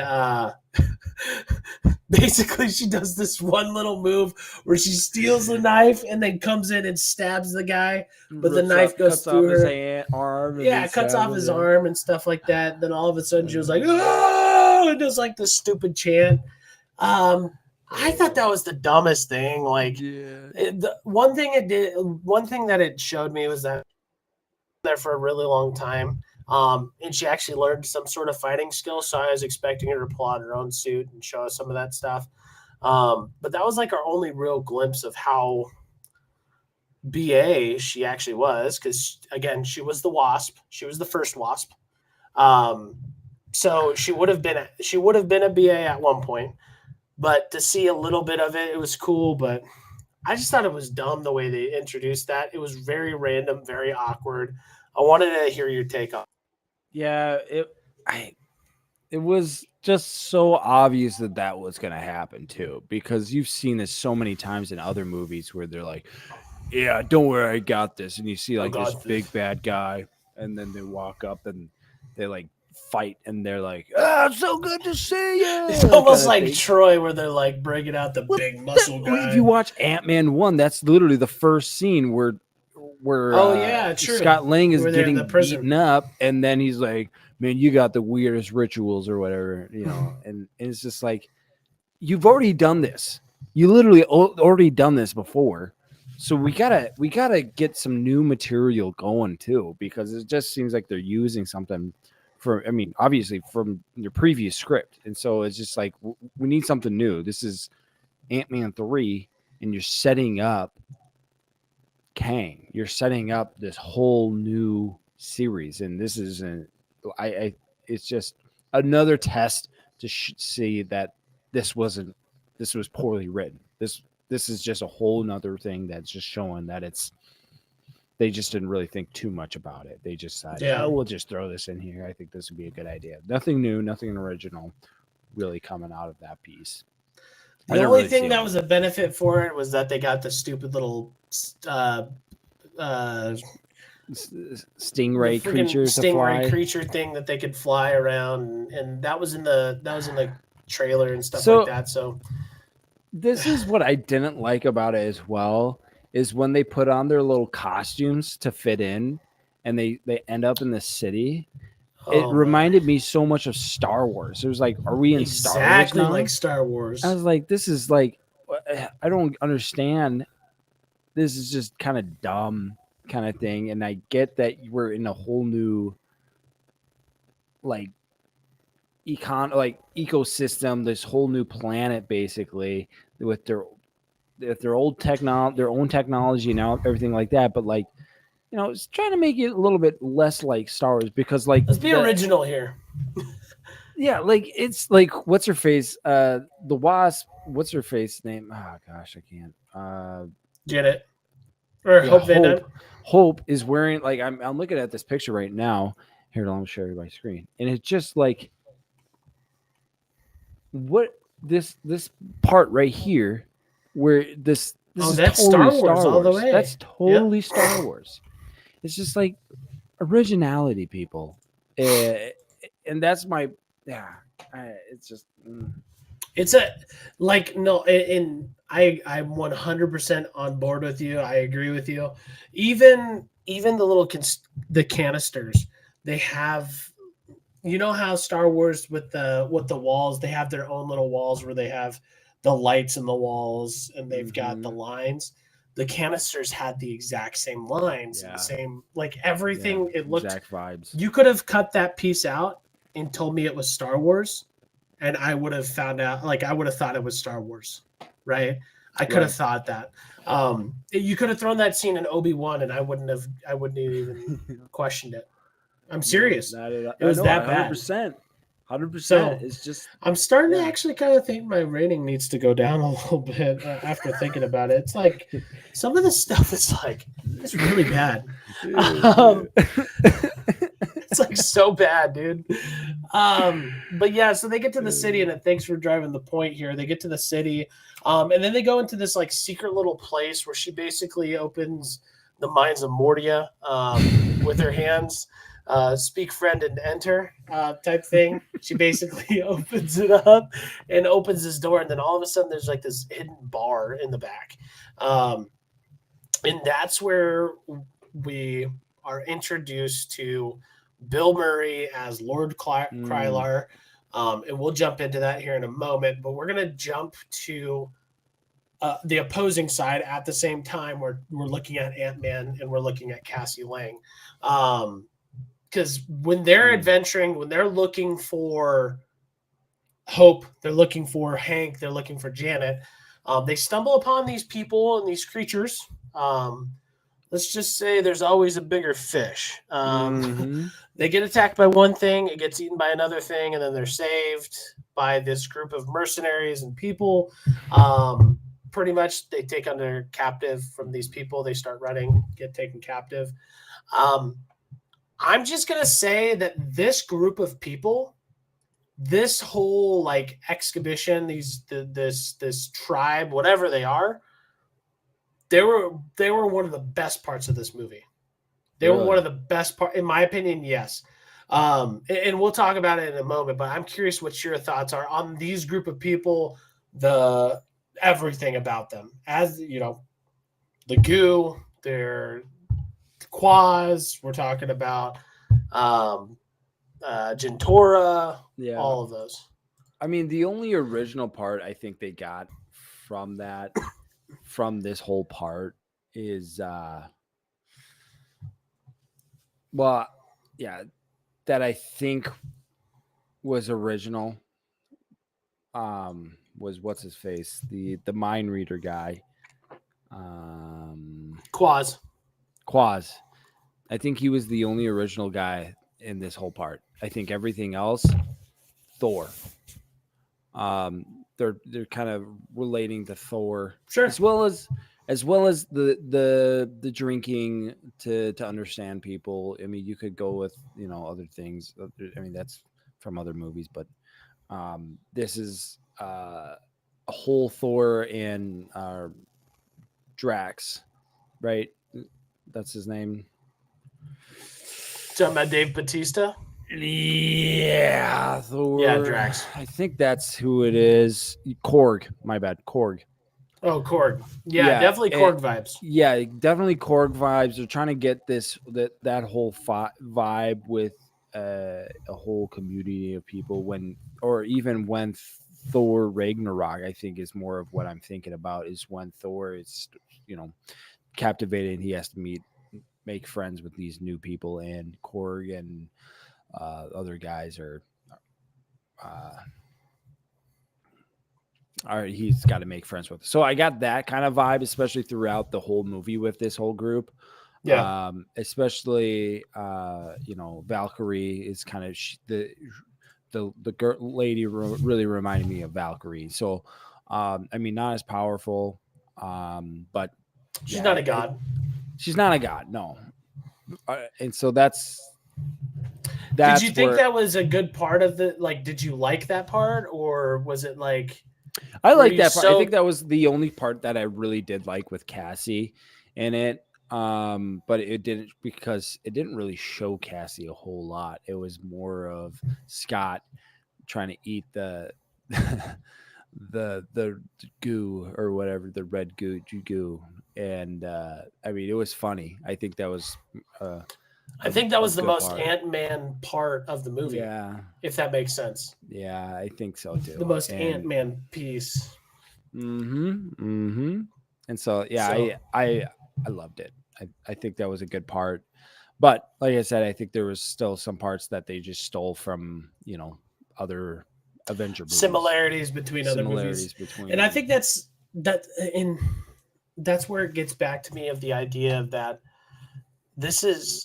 it might be a script issue, right? Because if we're introducing new characters, we can't have the same new characters, if that makes 100%. Sense. So that's where I think it's a script issue, personally, and I think overall that plays. That's the most apparent piece. So, like, going through the movie, I was thinking about the same thing. I was like, man, personally, I was like, man, Korg and the slime guy, they would be hilarious together because they're basically the same person. Just a different visual. But so we meet on these mercenaries. They give them this goo. It was a really funny scene. I thought it showed a lot of different stuff. Like, hey, there's an actual world underneath, and it's literally like between my fingers, this small little world, and people are actually living in eating and thriving like in between my fingers in this small quantum realm. And I think that's where it finally made me realize, like, hey, there's actually civilization. There's people who are trying to make a life in the quantum realm. My question is how did they get there? How did they get to the quantum realm? Because these people, because they never discussed that. Like, how did they get to the quantum realm? They're just saying that. It's just how did we get to Earth? That'd be the same question. But the quantum realm is in the Earth. Like, it's right in between my fingers. But they're saying, but because you can always get smaller and bigger. Like, it doesn't matter. You can always look smaller. Like, the quantum realm, they're saying is the smallest, but you could probably get even smaller in the quantum realm, because you can see that with Ant-Man and the Wasp. It's the same thing with expansion. You can always get as big. You can always get bigger, because space is infinite, as well as, smaller and bigger. It doesn't matter. So do you think that there's a quantum realm right now with us? That's a good question. I think for sure, because technically right now we're not touching anything. There's always a space between us. We're out, levitating. Even if even if you're touching yourself, we're all levitating, because you can keep looking closer and closer and closer at something, and you can always keep looking bigger and bigger and bigger at something. So yes, I think there is a quantum realm. But in the world of the MCU, right? When we think of Ant-Man, when we think of Kang, right? Kang jumped from universe to universe. That's how he got to the quantum realm, and he got stuck, right? Just like when Ant-Man went small, he got stuck there, right? So there's a common. He got stuck there. Janet Van Dyne shrunk down, got stuck in the quantum realm. Yes. So there's people who are getting stuck in the quantum realm, but how did they get stuck there in the first place? No, they're not getting stuck. I don't think that's what they're trying to point out. I think no. What I'm saying is that Ant-Man got stuck, Kang got stuck, Hope Van Dyne or Janet got stuck. Hope Van Dyne got stuck in the quantum realm. Yeah. All of them got stuck in the quantum realm until they were released out of the quantum realm. So what I'm saying is, at the beginning, did these people get stuck in the quantum realm? Or were they born and raised in the quantum realm from quantum creatures or something? Yeah. How did they come about? And could those people come out of the quantum realm to Earth? Yes, they could. They call them quantaniums or whatever. They call them that. They're quantum people, quantum life living in the quantum realm. So they were born and raised there, just like we were born and raised on Earth, or Kang was born, whatever. It's just getting out of the quantum realm, because it is a shorter, that's the thing as well. You could say is like, okay, since you could shrink that small, can't you expand that big and become, but you'd have bigger than the Earth. Bigger than the Earth. And so you could always look at, you could say that we're also in the quantum realm compared to somebody else. You can think of the movie. You just like to put quantum in front of things. I do. It sounds so good, man. No, you can think of the movie. What is it? The Speck. What's the Speck? It's a Dr. Seuss movie. Norton Hears a Who. Yeah, Horton Hears a Who. And that whole thing is that, people lived on a speck. Like, they have the whole ecosystem and a whole world and all that fun jazz. But then in the end, you could also look that Horton's actually living on a speck too. So it can just keep going further and further and further. The only thing we know, though, is that we live here. We don't necessarily know if there's anything. Is it a biblical thing? Well, we had that discussion in the pre-show, man. We had that discussion in the pre-show. You're gonna have to listen check out the pre-show, boys. Check out the pre-show. I don't know. It might be a biblical thing. It might not be. Who knows? Could we'll be. See. You never know. So we and I appreciate your thoughts on that. That's just what I was thinking throughout the movie. I'm just like, how do they get there? What happens after that? Because now we're talking about we're not talking about just Earth anymore. We're talking about right. The universe and the world, right? And that's where it's really tough, especially as humans and us, to really quantify beyond Earth, beyond ourself, like what that to looks try like. to, You know what I yeah, mean? justify what that would look like. Ex- Man, I thought about this very intensely. The huh. quantum realm is very. Uh, The quantum physics of the astronomical quantumanium has been really, really, really good. Leave your comments down below what you guys think about that whole thing. I'm curious to know. So yeah, so we meet these people. They eat the goo, and now they can hear this congregation, these people. And then we jump back to Janet, Hank, and Hope. They're at this bar. They go and they grab a drink. Hank makes this funny comment. Do you have anything that'll get me drunk? Because he's now in the quantum realm. He's never been there. He just is kind of spaced out. And then all of a sudden, this ship shows up outside of the bar. And then we are introduced to Bill Murray as, what's his name? Lord Krylar. This was really, in my opinion, a really dumb scene. We saw Bill Murray, Lord Krylar, for maybe 3 minutes. yeah. He makes a stupid comment. You could tell that Janet and Lord Krylar had a past, and I think probably a past that, maybe a little sexy time, a little Mm-hmm. time. Well, you find that out. Yeah. And we do find that out later. Find it out. But they have a previous relationship, and they were close at one point, and then, and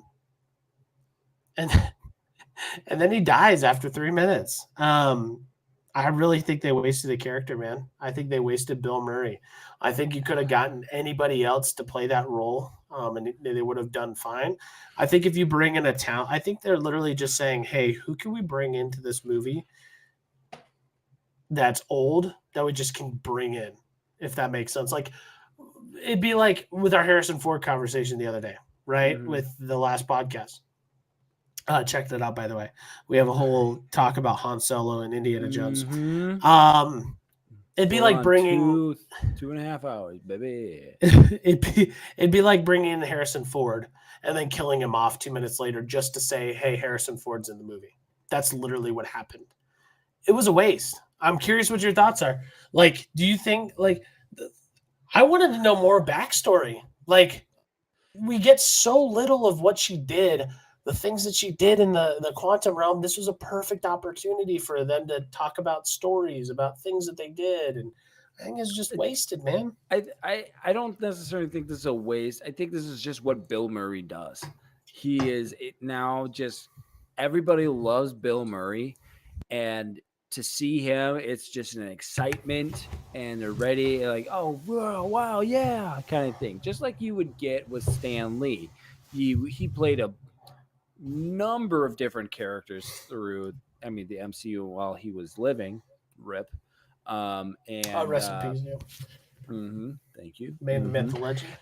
But with Bill Murray, I think this was a fitting. I think this was a character that didn't really matter that much, and he probably didn't want to stay in this character or a character for very long. He just wanted to be in it for a little bit, and I'm sure MCU was also like that. That hey, we'll put you in for a little bit here, and you don't have to worry about too much here. So I think this works out. I'm not too drawn away from it with this whole scene. Ugh, I humbly disagree. I But think the whatever. one thing I think the thing that the is when the action, like the choreography of when they were fighting everyone, that got to me because it wasn't good. That No. whole scene of them fighting, and I I also think, I mean, it wasn't the best, but also when Henry, was his name, right? That, or Doctor, or Hank, has to fly the ship, and he has to put his arms in these things, and that was good. That was really good. I would say that was funny and it was good, Mm. but the action with Hope and Janet, it wasn't that good. I think they could have done a lot better. And yeah. I mean, you also, I just don't think I just feel like it was a wasted opportunity for us to get to know Janet more. Because I feel like by the end of the movie, I still barely knew Janet more than what she was. And I feel like that she spent 30 years with this guy. You know what I mean? Like she spent 30 years being like they were close. Yeah, and you get that. Obviously, because you're saying that. What I'm saying is I know that they were close, but I don't know any more about Janet than that. Like, no stories, no like, hey, dude, she conquered this, or did she do this? Like, they made her appear that she was going to be this BA, right? Like when she goes to the scene where she goes and cuts the guy's arm off, stabs him. They make her seem like she was a BA. Mm-hmm. But that's about it. I just feel like it was a wasted opportunity. Personally, it doesn't. I'm always like, hey, how can we move the plot forward? What are we going to do to get to know these characters a little bit more? I didn't really feel that. That's my personal take. But besides the point, because we could go forever on that, and I know we could. But yes, you are right. I think so. Afterwards, they go to the bar. They do get into a fight. You'll see that Hank uses this accelerator thing where he makes the little thing bigger. I don't even know what it's called, like an octopus thing bigger. He makes it bigger and it kills Bill Murray, and then they fly off. I got real Star Wars vibes from that. A lot of like Stormtrooper vibes. They missed every freaking shot on Hope Van Dyne, and she was standing in the she was in the freaking open, and she didn't even get hit. I was like, this is her chance. This is where she's gonna get wounded and she's gonna get weakened, and then Kang's gonna snag her. Like that's what I was hoping, because I was like, during this entire movie, I was like, someone's gonna die. Someone's gonna die. Someone's gonna die. Yeah. And so I was like, man, they didn't even hit her, not one time. They missed her every time. Very Stormtrooper-esque. Just a whole Star Wars theme in the city, dude. Just whole Star Wars.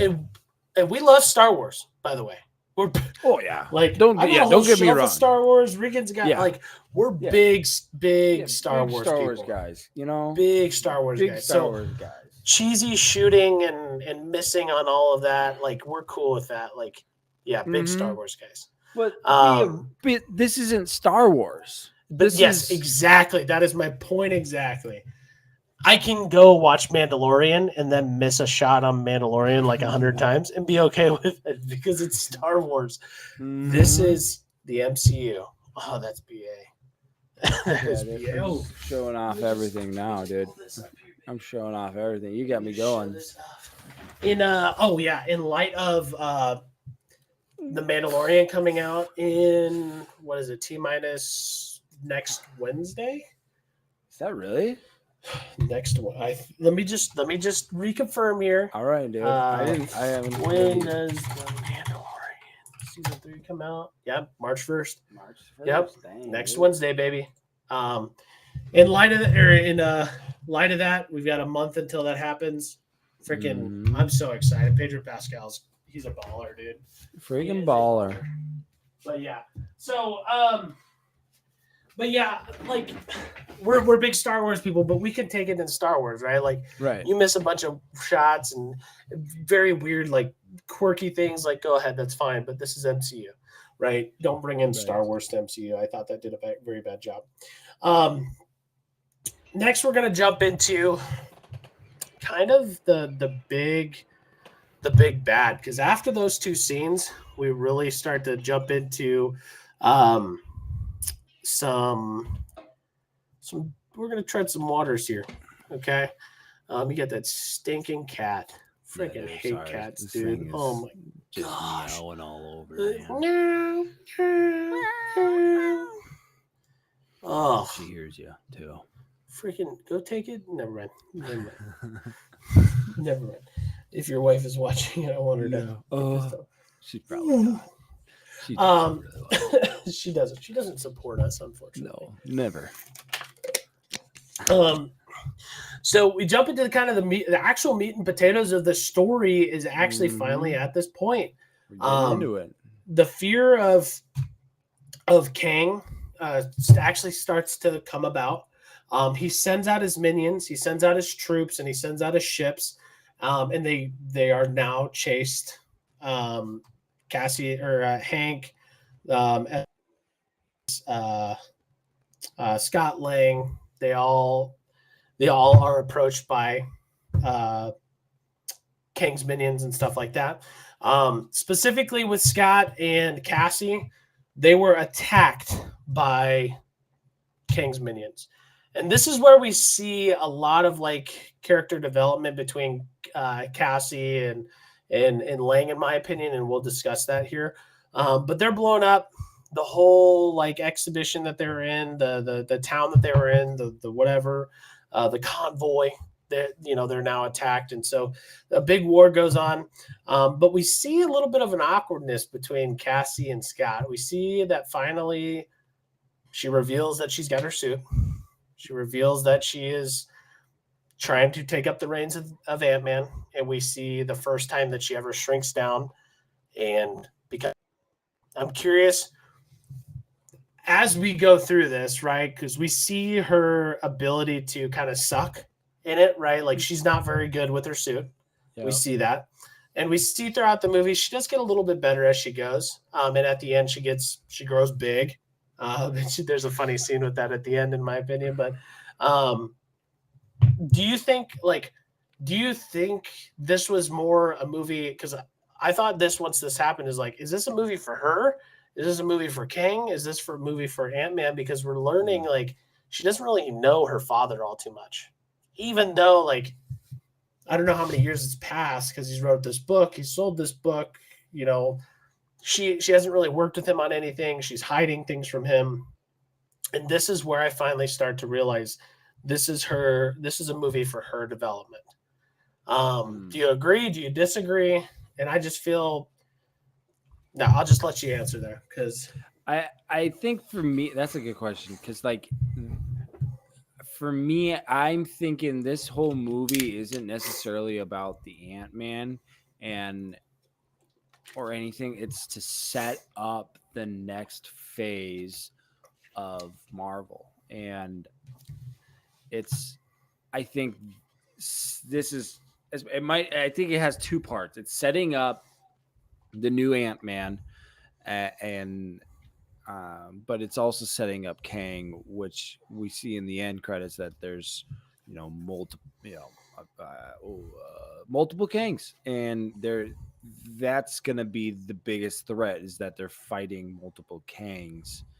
But I still have problems with what happened in this movie with the Kang the Conqueror that they had, and so like yeah, I think it's mostly just about Kang. I don't think it's about the Ant or his daughter Cassie. I think this is mostly about Kang and setting that up, but they're also setting up the new Ant-Man, getting the new Avengers to assemble. So I don't think it's about her.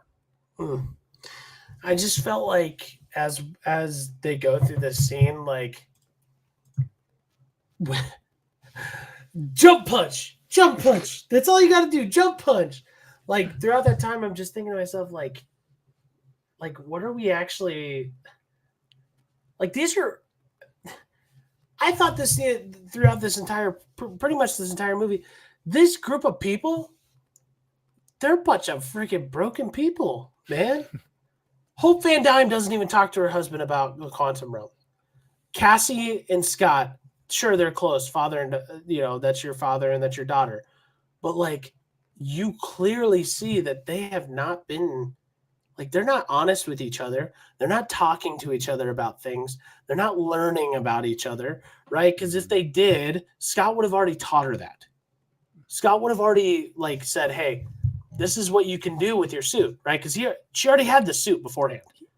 Yeah, but he doesn't. Right? You see that from the beginning that Scott and his daughter don't have the best relationship. That they're not. That's what I'm saying. Is that's why I'm harping on it. Is I feel like this is just a movie that's built on and this is where the script comes into play. This is the reason why I'm saying this is that like a lot of this stuff isn't well thought out. Does Yeah. that make sense? Like, you're think just so. throwing that in there. Like, Yeah. what? Like, you don't just throw that in there. Yeah. Like, this, I don't think it was well thought out. I think it was lazy writing with that. Like, and it comes down to the king at the end when we find out, how the ending happens. Like, this is Kang versus Ant-Man. Yeah. Like, Thanos level villain, and Hulk couldn't beat Thanos. Like, Right. No, that's that's where I'm exactly like what. confused. I'm confused on like the direction of where they're Are we going. getting into this now? Are we? We're gonna get into this. This is right where now? I'm just getting. Yeah, we can. Let's do it. Okay. Yeah, let's do it. So let's jump into some King, because here's the problem with this movie is that we don't know the direction of where they're going. Right? They bring up Kang, they talk about Cassie, they talk about all these characters, but it's so like straight to the point. Like, there's an ending to it. Like, you learn nothing about a lot of this stuff, which actually, you know what? I'm going to pause here. I'm dropping my freaking rating from what did I say? A 4.5? You said like 3.5. Did I say 3.5? Yeah. I went to 2.8. I was gonna say a 3. I'm changing it to a 3. Like, I'm having some tough times with this movie because the problem is this movie it's good and entertaining. Okay, it's entertaining, sure. But as I'm thinking about each character and the development of each character, it's just not well thought out, right? Like, why are we gonna pause in the middle of a fight scene to tell Cassie how to jump punch? She's had her suit long enough. She knows how to do that. There shouldn't be any question. She went to jail for stopping somebody in the middle of whatever. She stopped a car, I think, or something like that, or someone was getting robbed or something like that. I don't remember exactly what it was. Protesting. But she beat up some bad guy or something. Yeah. I don't know. But she should know all that already, right? Like, she should. Well, yeah. She's. I just think it wasn't. I get that, man. Gosh darn it, man! I really wanted to go into this like really liking. I really like this movie, but now thinking about everything that's happened, it's like I could have wrote that a little bit better. Yeah, I mean, this whole thing with Kang, and I want to get into Kang too. Let's jump to Kang. That's on my bad. We were talking about something that had nothing to do with anything. Go ahead. Kang, we are shown a picture through not only previously with Loki on how powerful Kang is, but through Janet of how powerful Kang is.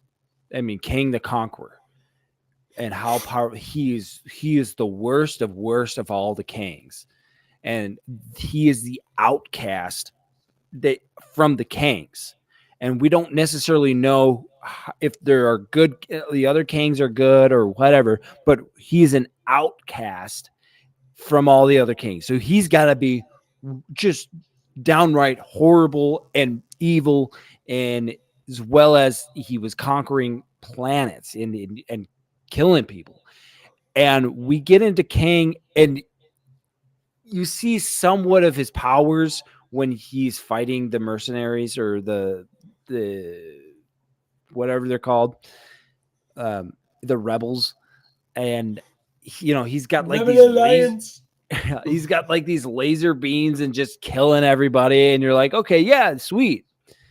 But the way he dies is ridiculous. And I want to talk about just how stupid it is that he literally just put up a force field against these ants that he could have just gone the whole time. It didn't seem like he put up a fight at all. And like, we're being told as well by Marvel that Kang is a threat, an Avenger threat level, like higher than Thanos, and then he is defeated by Scott Lang, one of the. I mean, no offense to Ant-Man, I know he's powerful, but he's probably the least powerful Avenger out of all of them. And so it's just like, He's a pansy. He's not the. I mean, he's important. Like we said, He's no important. Thor. He's no Iron Thor. Man. He's yeah. It's and we're told as well that he's killed a lot of the Avengers in different time settings, in different time streams or whatever you call them.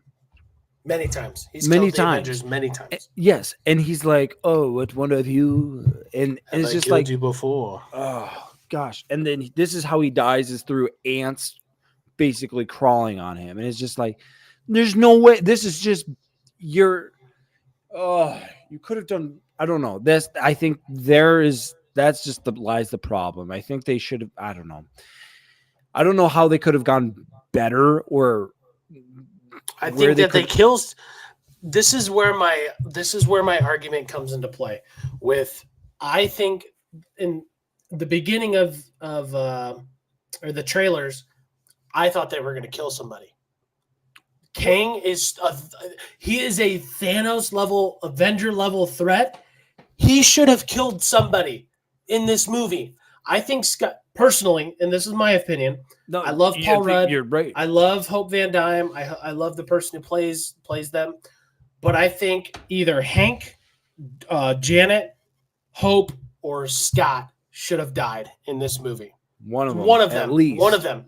At least. Sacrificing themselves to let the other people go. Because this is the Thanos level threat. This is the Avengers level threat. I thought at the very end. He got beat up by a freaking man. He got beat up. Yeah. Not even like, and it's just like, there's no way. Like, there's no at the way. end that I thought when they were going back to their realm, that is when Scott was gonna die, when he came back, and he's like, oh, I gotta do it. He sacrificed himself.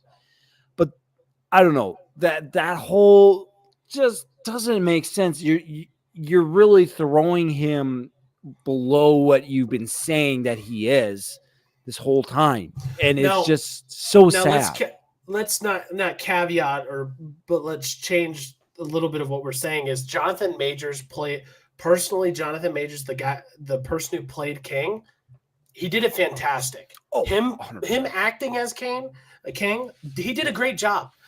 But the writing freaking sucks. The directing, he personally he showed the entire MCU who he is, and he's like, if they fix the freaking writing in the next movies, he's going to be a very dangerous character, and he's going to be very feared.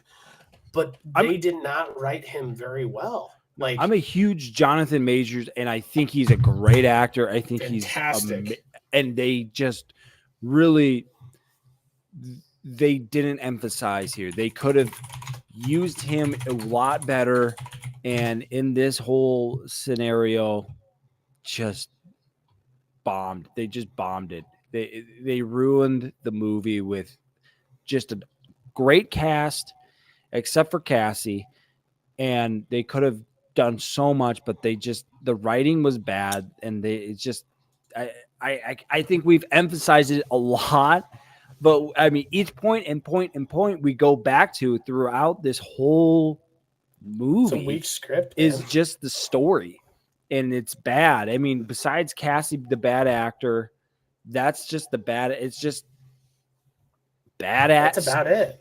It's bad writing, and I think that we've emphasized that. We've emphasized that a lot. What I wanted to feel at the end of this movie is we introduce the most dangerous villain we have ever seen on TV, right? In the MCU history, we see the most dangerous villain.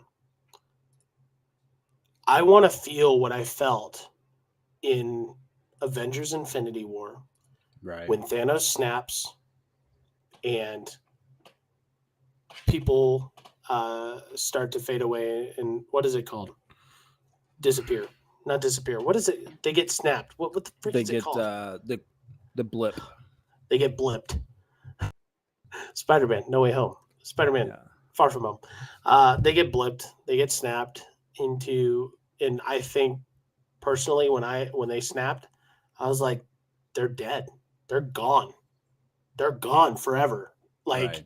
when I saw Black Panther get removed, I was like, holy crap. When I saw Doctor Strange and Spider-Man, like I wanted to feel that level Of of threat, of a threat. threat.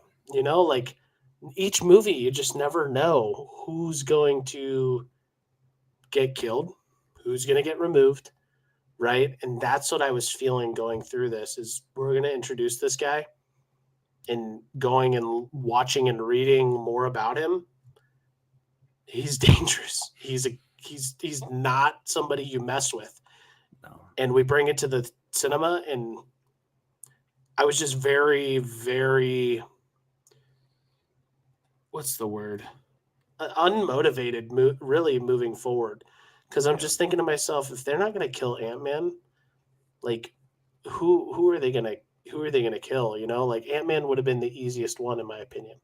Yeah. That first level, like, hey, crap's getting serious, and then I feel like they wasted an opportunity. Personally, I feel like Paul Rudd's getting a little older. He didn't look very good in this movie. Personally, didn't really sell me on a guy who could be an Avenger. Personally, so I don't know. He's getting a little bit older. I think it would have been a perfect time to get rid of him. He had 3 movies. This was his 3rd movie. Perfect opportunity. Sorry, I'm cleaning up my desk or cleaning off my page thing here. But yeah, that's my thoughts on it.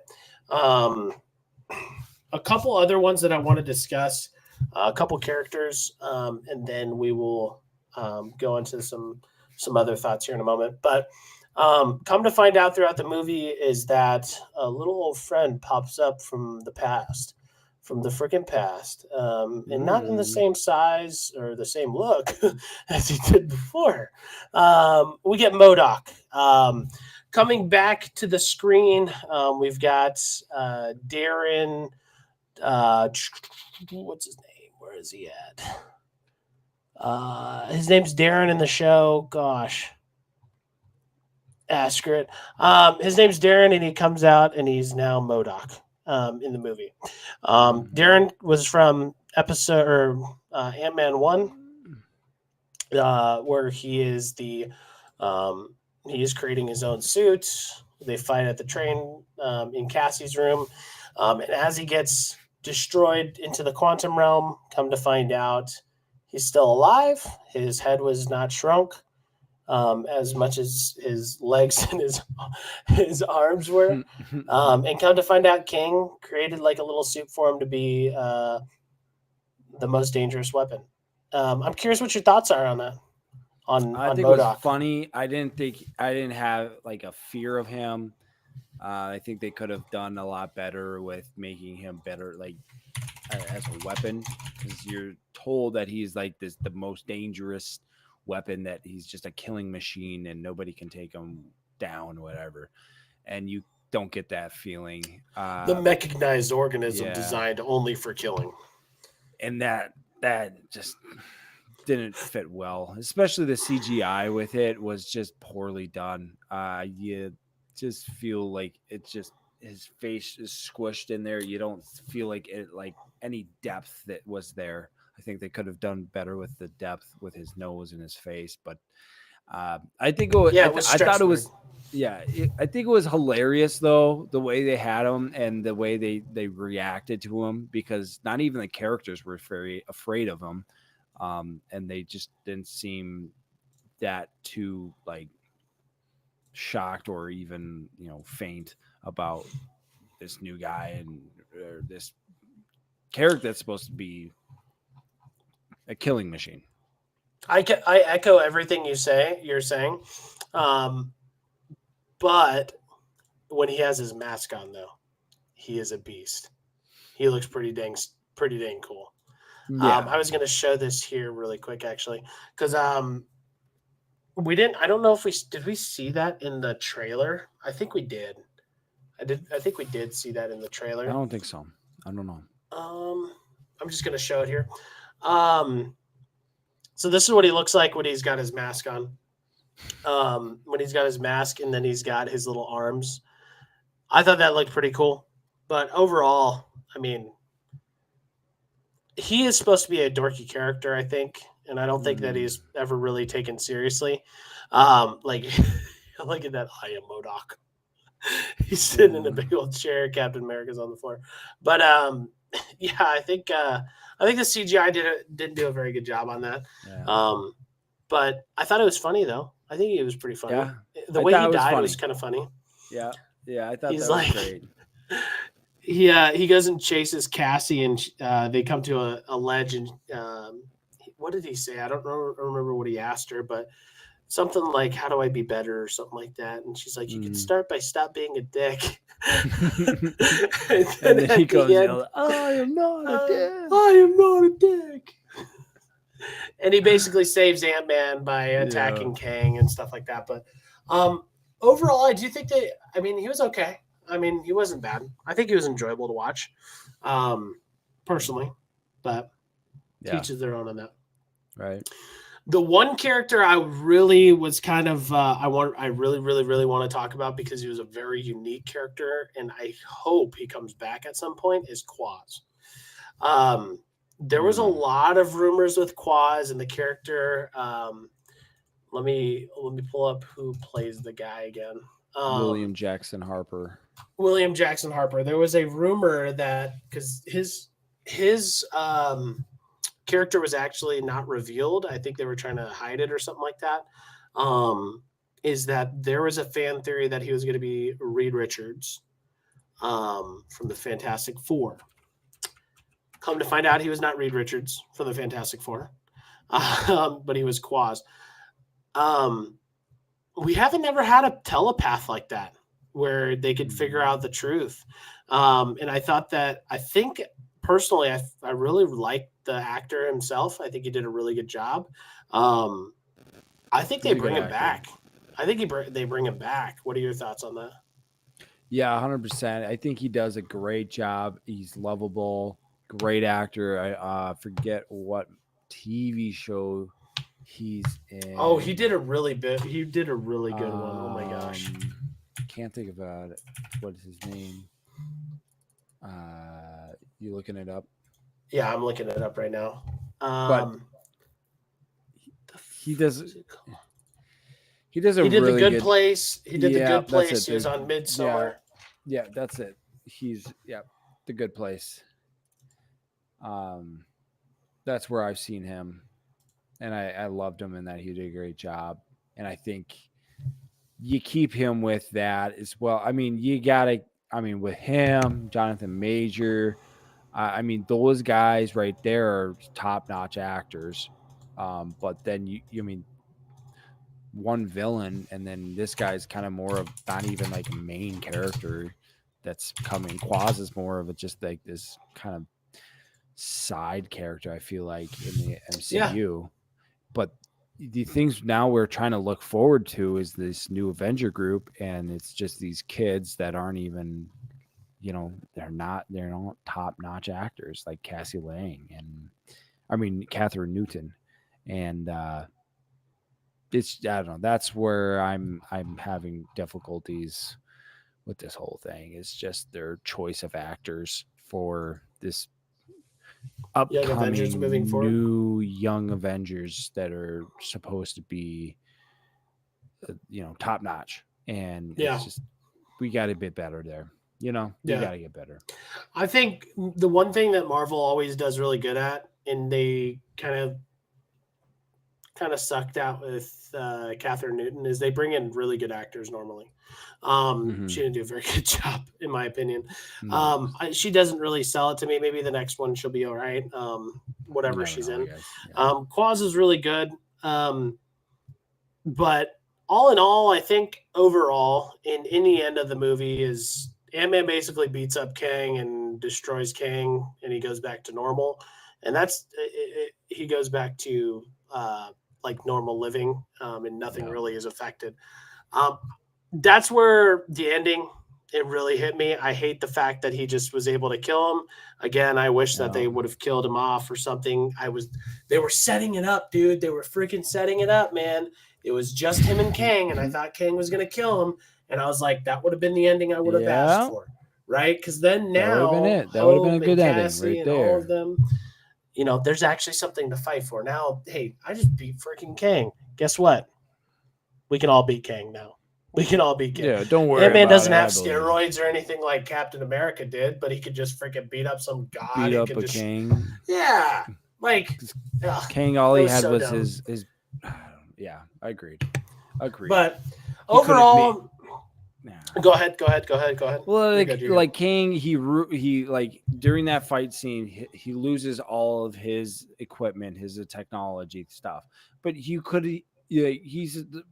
like one of the smartest people in the entire universe. So you would think he could make some type of potion or something that would make him more, his body, peak physical form, and they nope, he's just a normal guy. Yep, he's a normal guy fighting the freaking Ant-Man. Yeah, Freaking gets wrecked by Ant-Man and the Wasp. So stupid. Yeah, so dumb.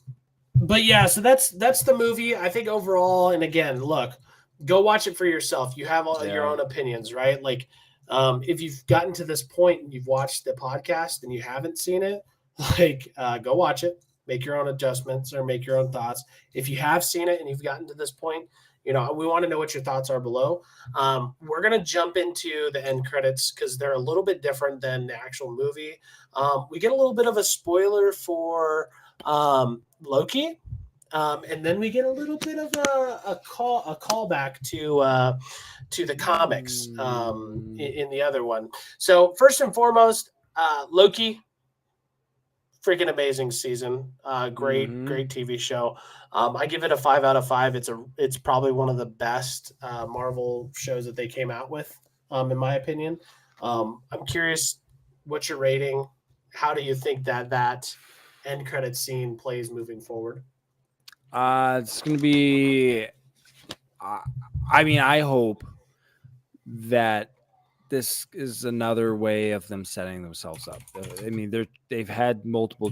This is another chance, I guess, for them to set themselves up for Kang and then this next series. So I think, I loved Loki season 1, and I'm really excited about season 2 now. But I think Loki season 1, I give it a 4.6, 4.7. It was kind of slow at the beginning, but once you got more into it, it got good. It got real good. So yeah, loved it, and I'm excited for the new Loki 2.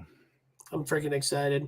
Yeah, so that's the first mid-credit scene. One of the things I wanted to at least throw out there is I thought this was going to be about Fantastic Four when it first popped up, because it popped up a sign in the sign.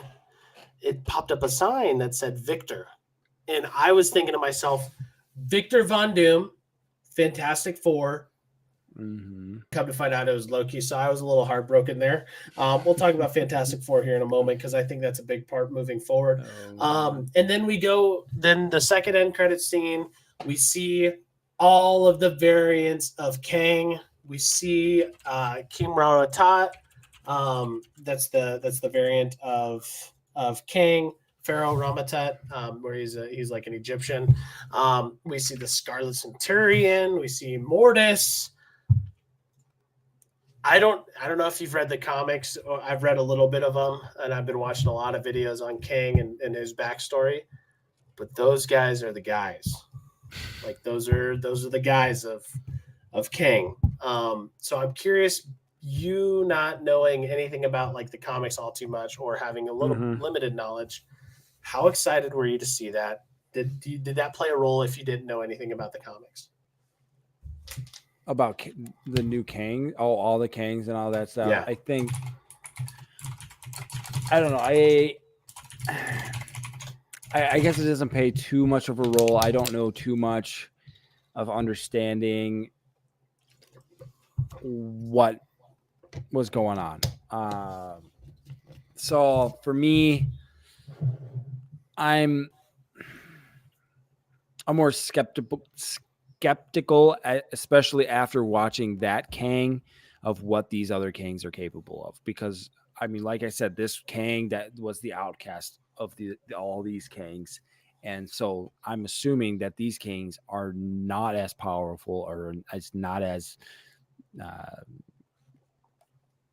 So you I mean think that these kings are based off of what the story gave us, because again, the writing was bad. It told us that that was the best king that was out there, the conqueror, the guy. He was the outcast. well, he All wasn't of the other necessarily ones were less of power.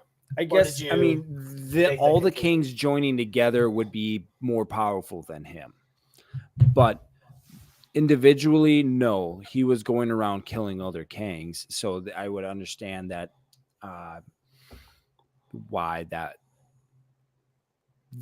that wouldn't happen. But still, at the same time, it's just like, okay, I just need Ant-Man to kill all these guys, basically. Let's go one by one. One by one, and so it's just like I with Ant-Man, it just didn't set it up well enough for me, man. I just so Well, I wasn't fully on board with it and what's going to happen next. Just not what I was looking for. well, disagree, but whatever. That's okay. Well, what did you think? Well, and here's the thing: is from your perspective, because I've read some of the comics, right? Like I've read like how dangerous some of these guys can be, and the callbacks to it. It's like, okay, these are some bad dudes. Like, what did we miss from our king? Like being that he killed other kings. What did we miss Mhm. from him that these other guys like feared? You know what I mean? And that's where I think it kind of downgraded our king. But besides the point, Do go you? back and read. Go ahead. Go ahead.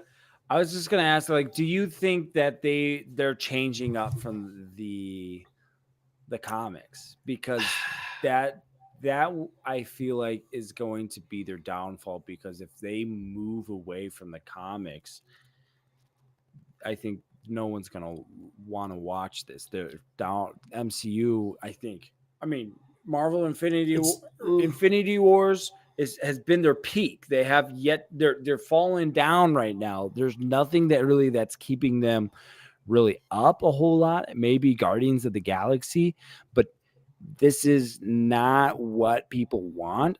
I've not seen very positive reviews on this whole thing or even the past few movies that have came out since Infinity Wars. And so what is going to take for them to get back on the board because back on the horse basically because they're not doing anything well it seems like with their choice of actors, the writing, and just in general of what they're where they're going with it. I honestly, I think it goes back to my statement earlier of we need a Infinity War moment of holy crap, we've seen our Avengers go up and up and up and up and up, right? Defeat Loki and in Avengers 1. We've seen Age of Ultron beat Ultron. Like we've seen them beat all these people, all of these things. Now we've had our first downfall. I'm ready for a downfall. I'm ready for one of those, right? Like I'm ready for our Avengers, our superheroes to get into trouble, not win, and then recoup and then win later. That's what I think I'm waiting for, and I think that's what they're gonna have. They have to do it at some point. This is I feel like this is what they need to do. They need to make Kang kill off all the Avengers straight up. Kill off all the Avengers. And that is when all the other this is when their children come and start the new Avengers. This is they need to make a movie. They should have done this in this past one where Kang killed Ant-Man, but they didn't. But then they should have done that right there. Then in this next Guardian of the Galaxy one, Kang needed to kill those guys. Well, I guess yeah, because this I don't know. Yeah, I I don't don't think think it that matters plays too a role. much with them, but even Thor needs to die. That's going to be a hard thing for people to come to grips with, but it's going to get people hooked because now this guy is coming in, killing off all the Avengers. How is this going to end? How is this going? Like, what are we going to do? So I think they should have done that, and that would have started a great way for them to start up a new era of Marvels of Avengers. Because you're absolutely. I think we're all on the same page here. Is that somebody should have died? Whoever it was, somebody should have. They bring in 100%. Thor, kill off Thor, something. Something. We see them kill someone that we care about a lot. Yeah. Because after this movie, we don't see. We have no fear of Kang. None. Even None at though, all. like, he's not in our world, but we have no fear of him killing anybody at this point. Right. Nothing.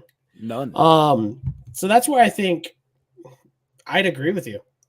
I think the direction has to be that way. What is that? I think if they bring in an Infinity War ending of, because I remember going out of the movie theater of Infinity War. I went premiere night.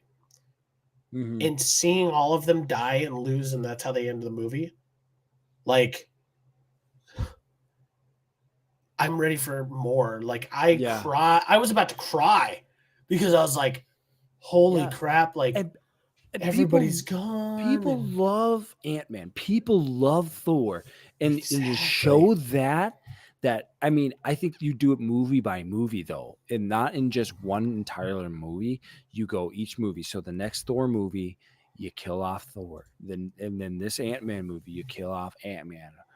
And, who else? Hawkeye and all these. Well, Hawkeye's an easy one. I think you can kill Hawkeye pretty quickly.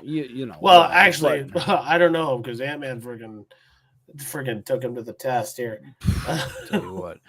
I mean, but I agree with you. I think that if he says that he's killed somebody, or if he's killed the Avengers, show us a little snippet. Mm-hmm. They need to come out with an extended version, and then put in probably like 20 minutes of context, more information, more threat, because we don't feel any of that personally. Yeah. Before we get on another tangent, because this is going to be this is already a 2.5 hour episode, technically a 2 hour because our 30-minute pre-show.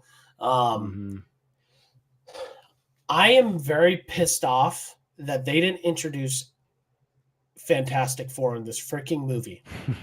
Not one time, dude. I was so pissed because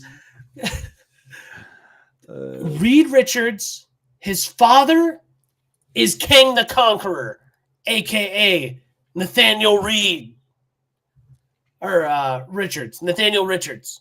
Mm-hmm. So the fact that they didn't introduce him, introduce the Fantastic Four, pissed me off, because I've spent so much time reading into the Avenger or the Fantastic Four, Reed Richards, all of that freaking crap, Victor Von Doom. Like, I've been reading all this stuff. You were ready, dude. You were like, I was I know ready, everything dude. about those guys. I was so ready. I bought all those books. I bought 6 books, man. I bought 6 books and I read it. Oh, like, I was so pissed. They've got to, at least moving forward, they got to bring in Fantastic Four. Obviously, they're going to make the movie. The movie comes out in 2025. Come to find out, it comes in 2025, which is ridiculous. Do we know anything about who's? We don't know who's acting in it. We don't know anything.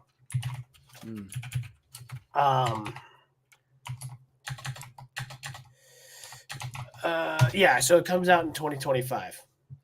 It's going to be directed by Matt Shackman, it looks like. But other than that, we know nothing about this.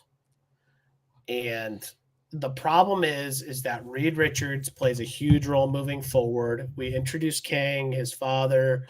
Like, I'm pissed. So I'm pissed. That's my Fantastic Four little upset there. But yeah, so that's our review over Ant-Man and the Wasp: Quantumania. I'm sorry for it being so long. I appreciate you, Regan. I know that you're You're so tired, and you're so I'm not young, tired. you're I so just I old. don't think a whole lot of people are gonna listen to it for this long. They might not. They might Yeah. not. But if you did, thank you. Thank you guys. Yeah. The last little bit here, and then we'll send it off. Here is our local pickups. Our local pickups. I know Regan's got a couple. I've got a couple, but they're not necessarily pickups. But I'll go first, knock it out because I just have a couple. I was going through my closet and I found a bunch of stuff that I forgot I had in college. Like this was from my room back in college. I didn't know. Yeah. Yep. So I got these back in college. So a couple of them, a couple comics here. Freaking Iron Man versus Hulk. Freaking beast. I thought that was awesome. We're getting into the Mighty Thor.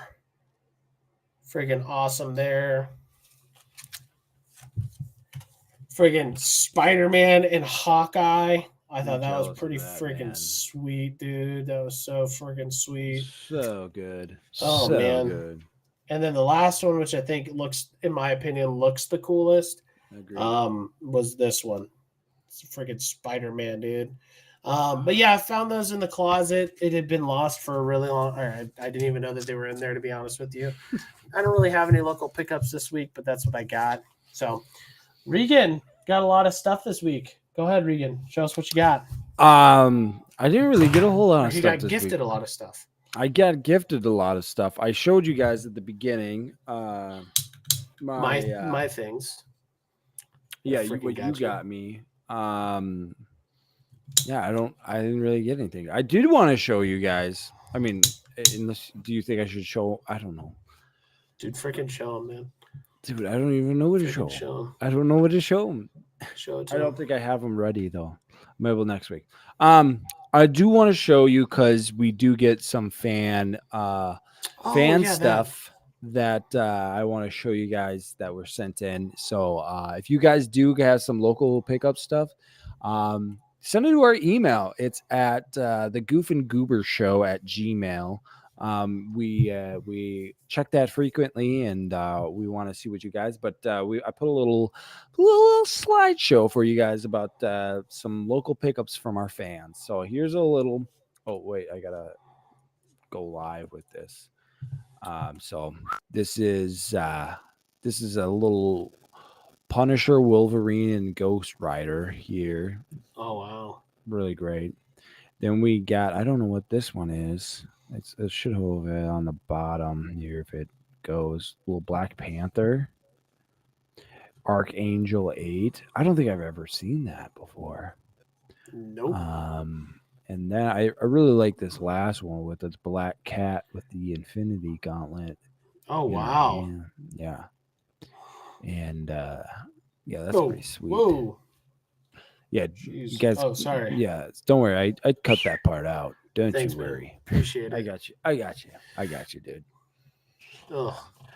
Well, ladies and gentlemen, we, like I said, we appreciate you guys. If you guys stuck around this long, make sure to like, comment, subscribe. Let us know down below if you made it this far. And then leave me with your top two anticipated movies of 2023. By the way, I want to know. And then also throw in, did you like Ant-Man and the Wasp: Quantumania? Give me your score below. But yeah, so that's our review. Check us down on Instagram, on Spotify. If you're on Twitch or anything like that, Jared, wink, wink. On YouTube there. You can check us out on Spotify. You can check us out on twitch.tv/the Goof and Goober. And you can also go to YouTube and type in youtube.com/the Goof and Goober Show. Goof and Goober. It's been a pleasure being with you boys, ladies and gentlemen. But we've got to go to bed. It is freaking late. We are old men. Sort of. Kind of. Regan's old. Something like that. Before we get going here, I wanted to give Regan a little bit of a something here, a little bit from the fans. Oh gosh. I wanted to sing him happy birthday on stream. And so if we'll all come together and join in. 3, 2, 1. Happy birthday to It's not even my you. birthday. Happy birthday to you. Nice. Happy pre-birthday to Regan. Happy birthday to you. In 1 hour and 20 minutes, because we're filming this at 10:40 p.m. the night before his birthday, he will turn a good old 30 years old. Yeah. He is now officially middle-aged. You Mhm. middle-aged boy. You middle-aged boy. But Got a good anyway, name, though. thanks guys for coming out today. You've just witnessed the Goof and Goober show. You decide who's the goof, who is the goober. Mm-hmm. Peace. Have a good night. Peace. Dab dab dab dab dab dab dab dab dab dab dab dab Supposed to be dab dab. loading Film right the now, but intro. Film the outro. Go to the outro. I'm trying to. Good job. Get the outro. Come on. It's Regan? not going live. I'm trying to go Regan, live. you got to do the outro, buddy. I am trying to, but it's not going live. Phil, go to the outro. It will go preview, but it won't go live right now. Oh, geez. Go the outro. Come on, man. Go the outro. It's not We'll put that in working. post. We'll put that in post.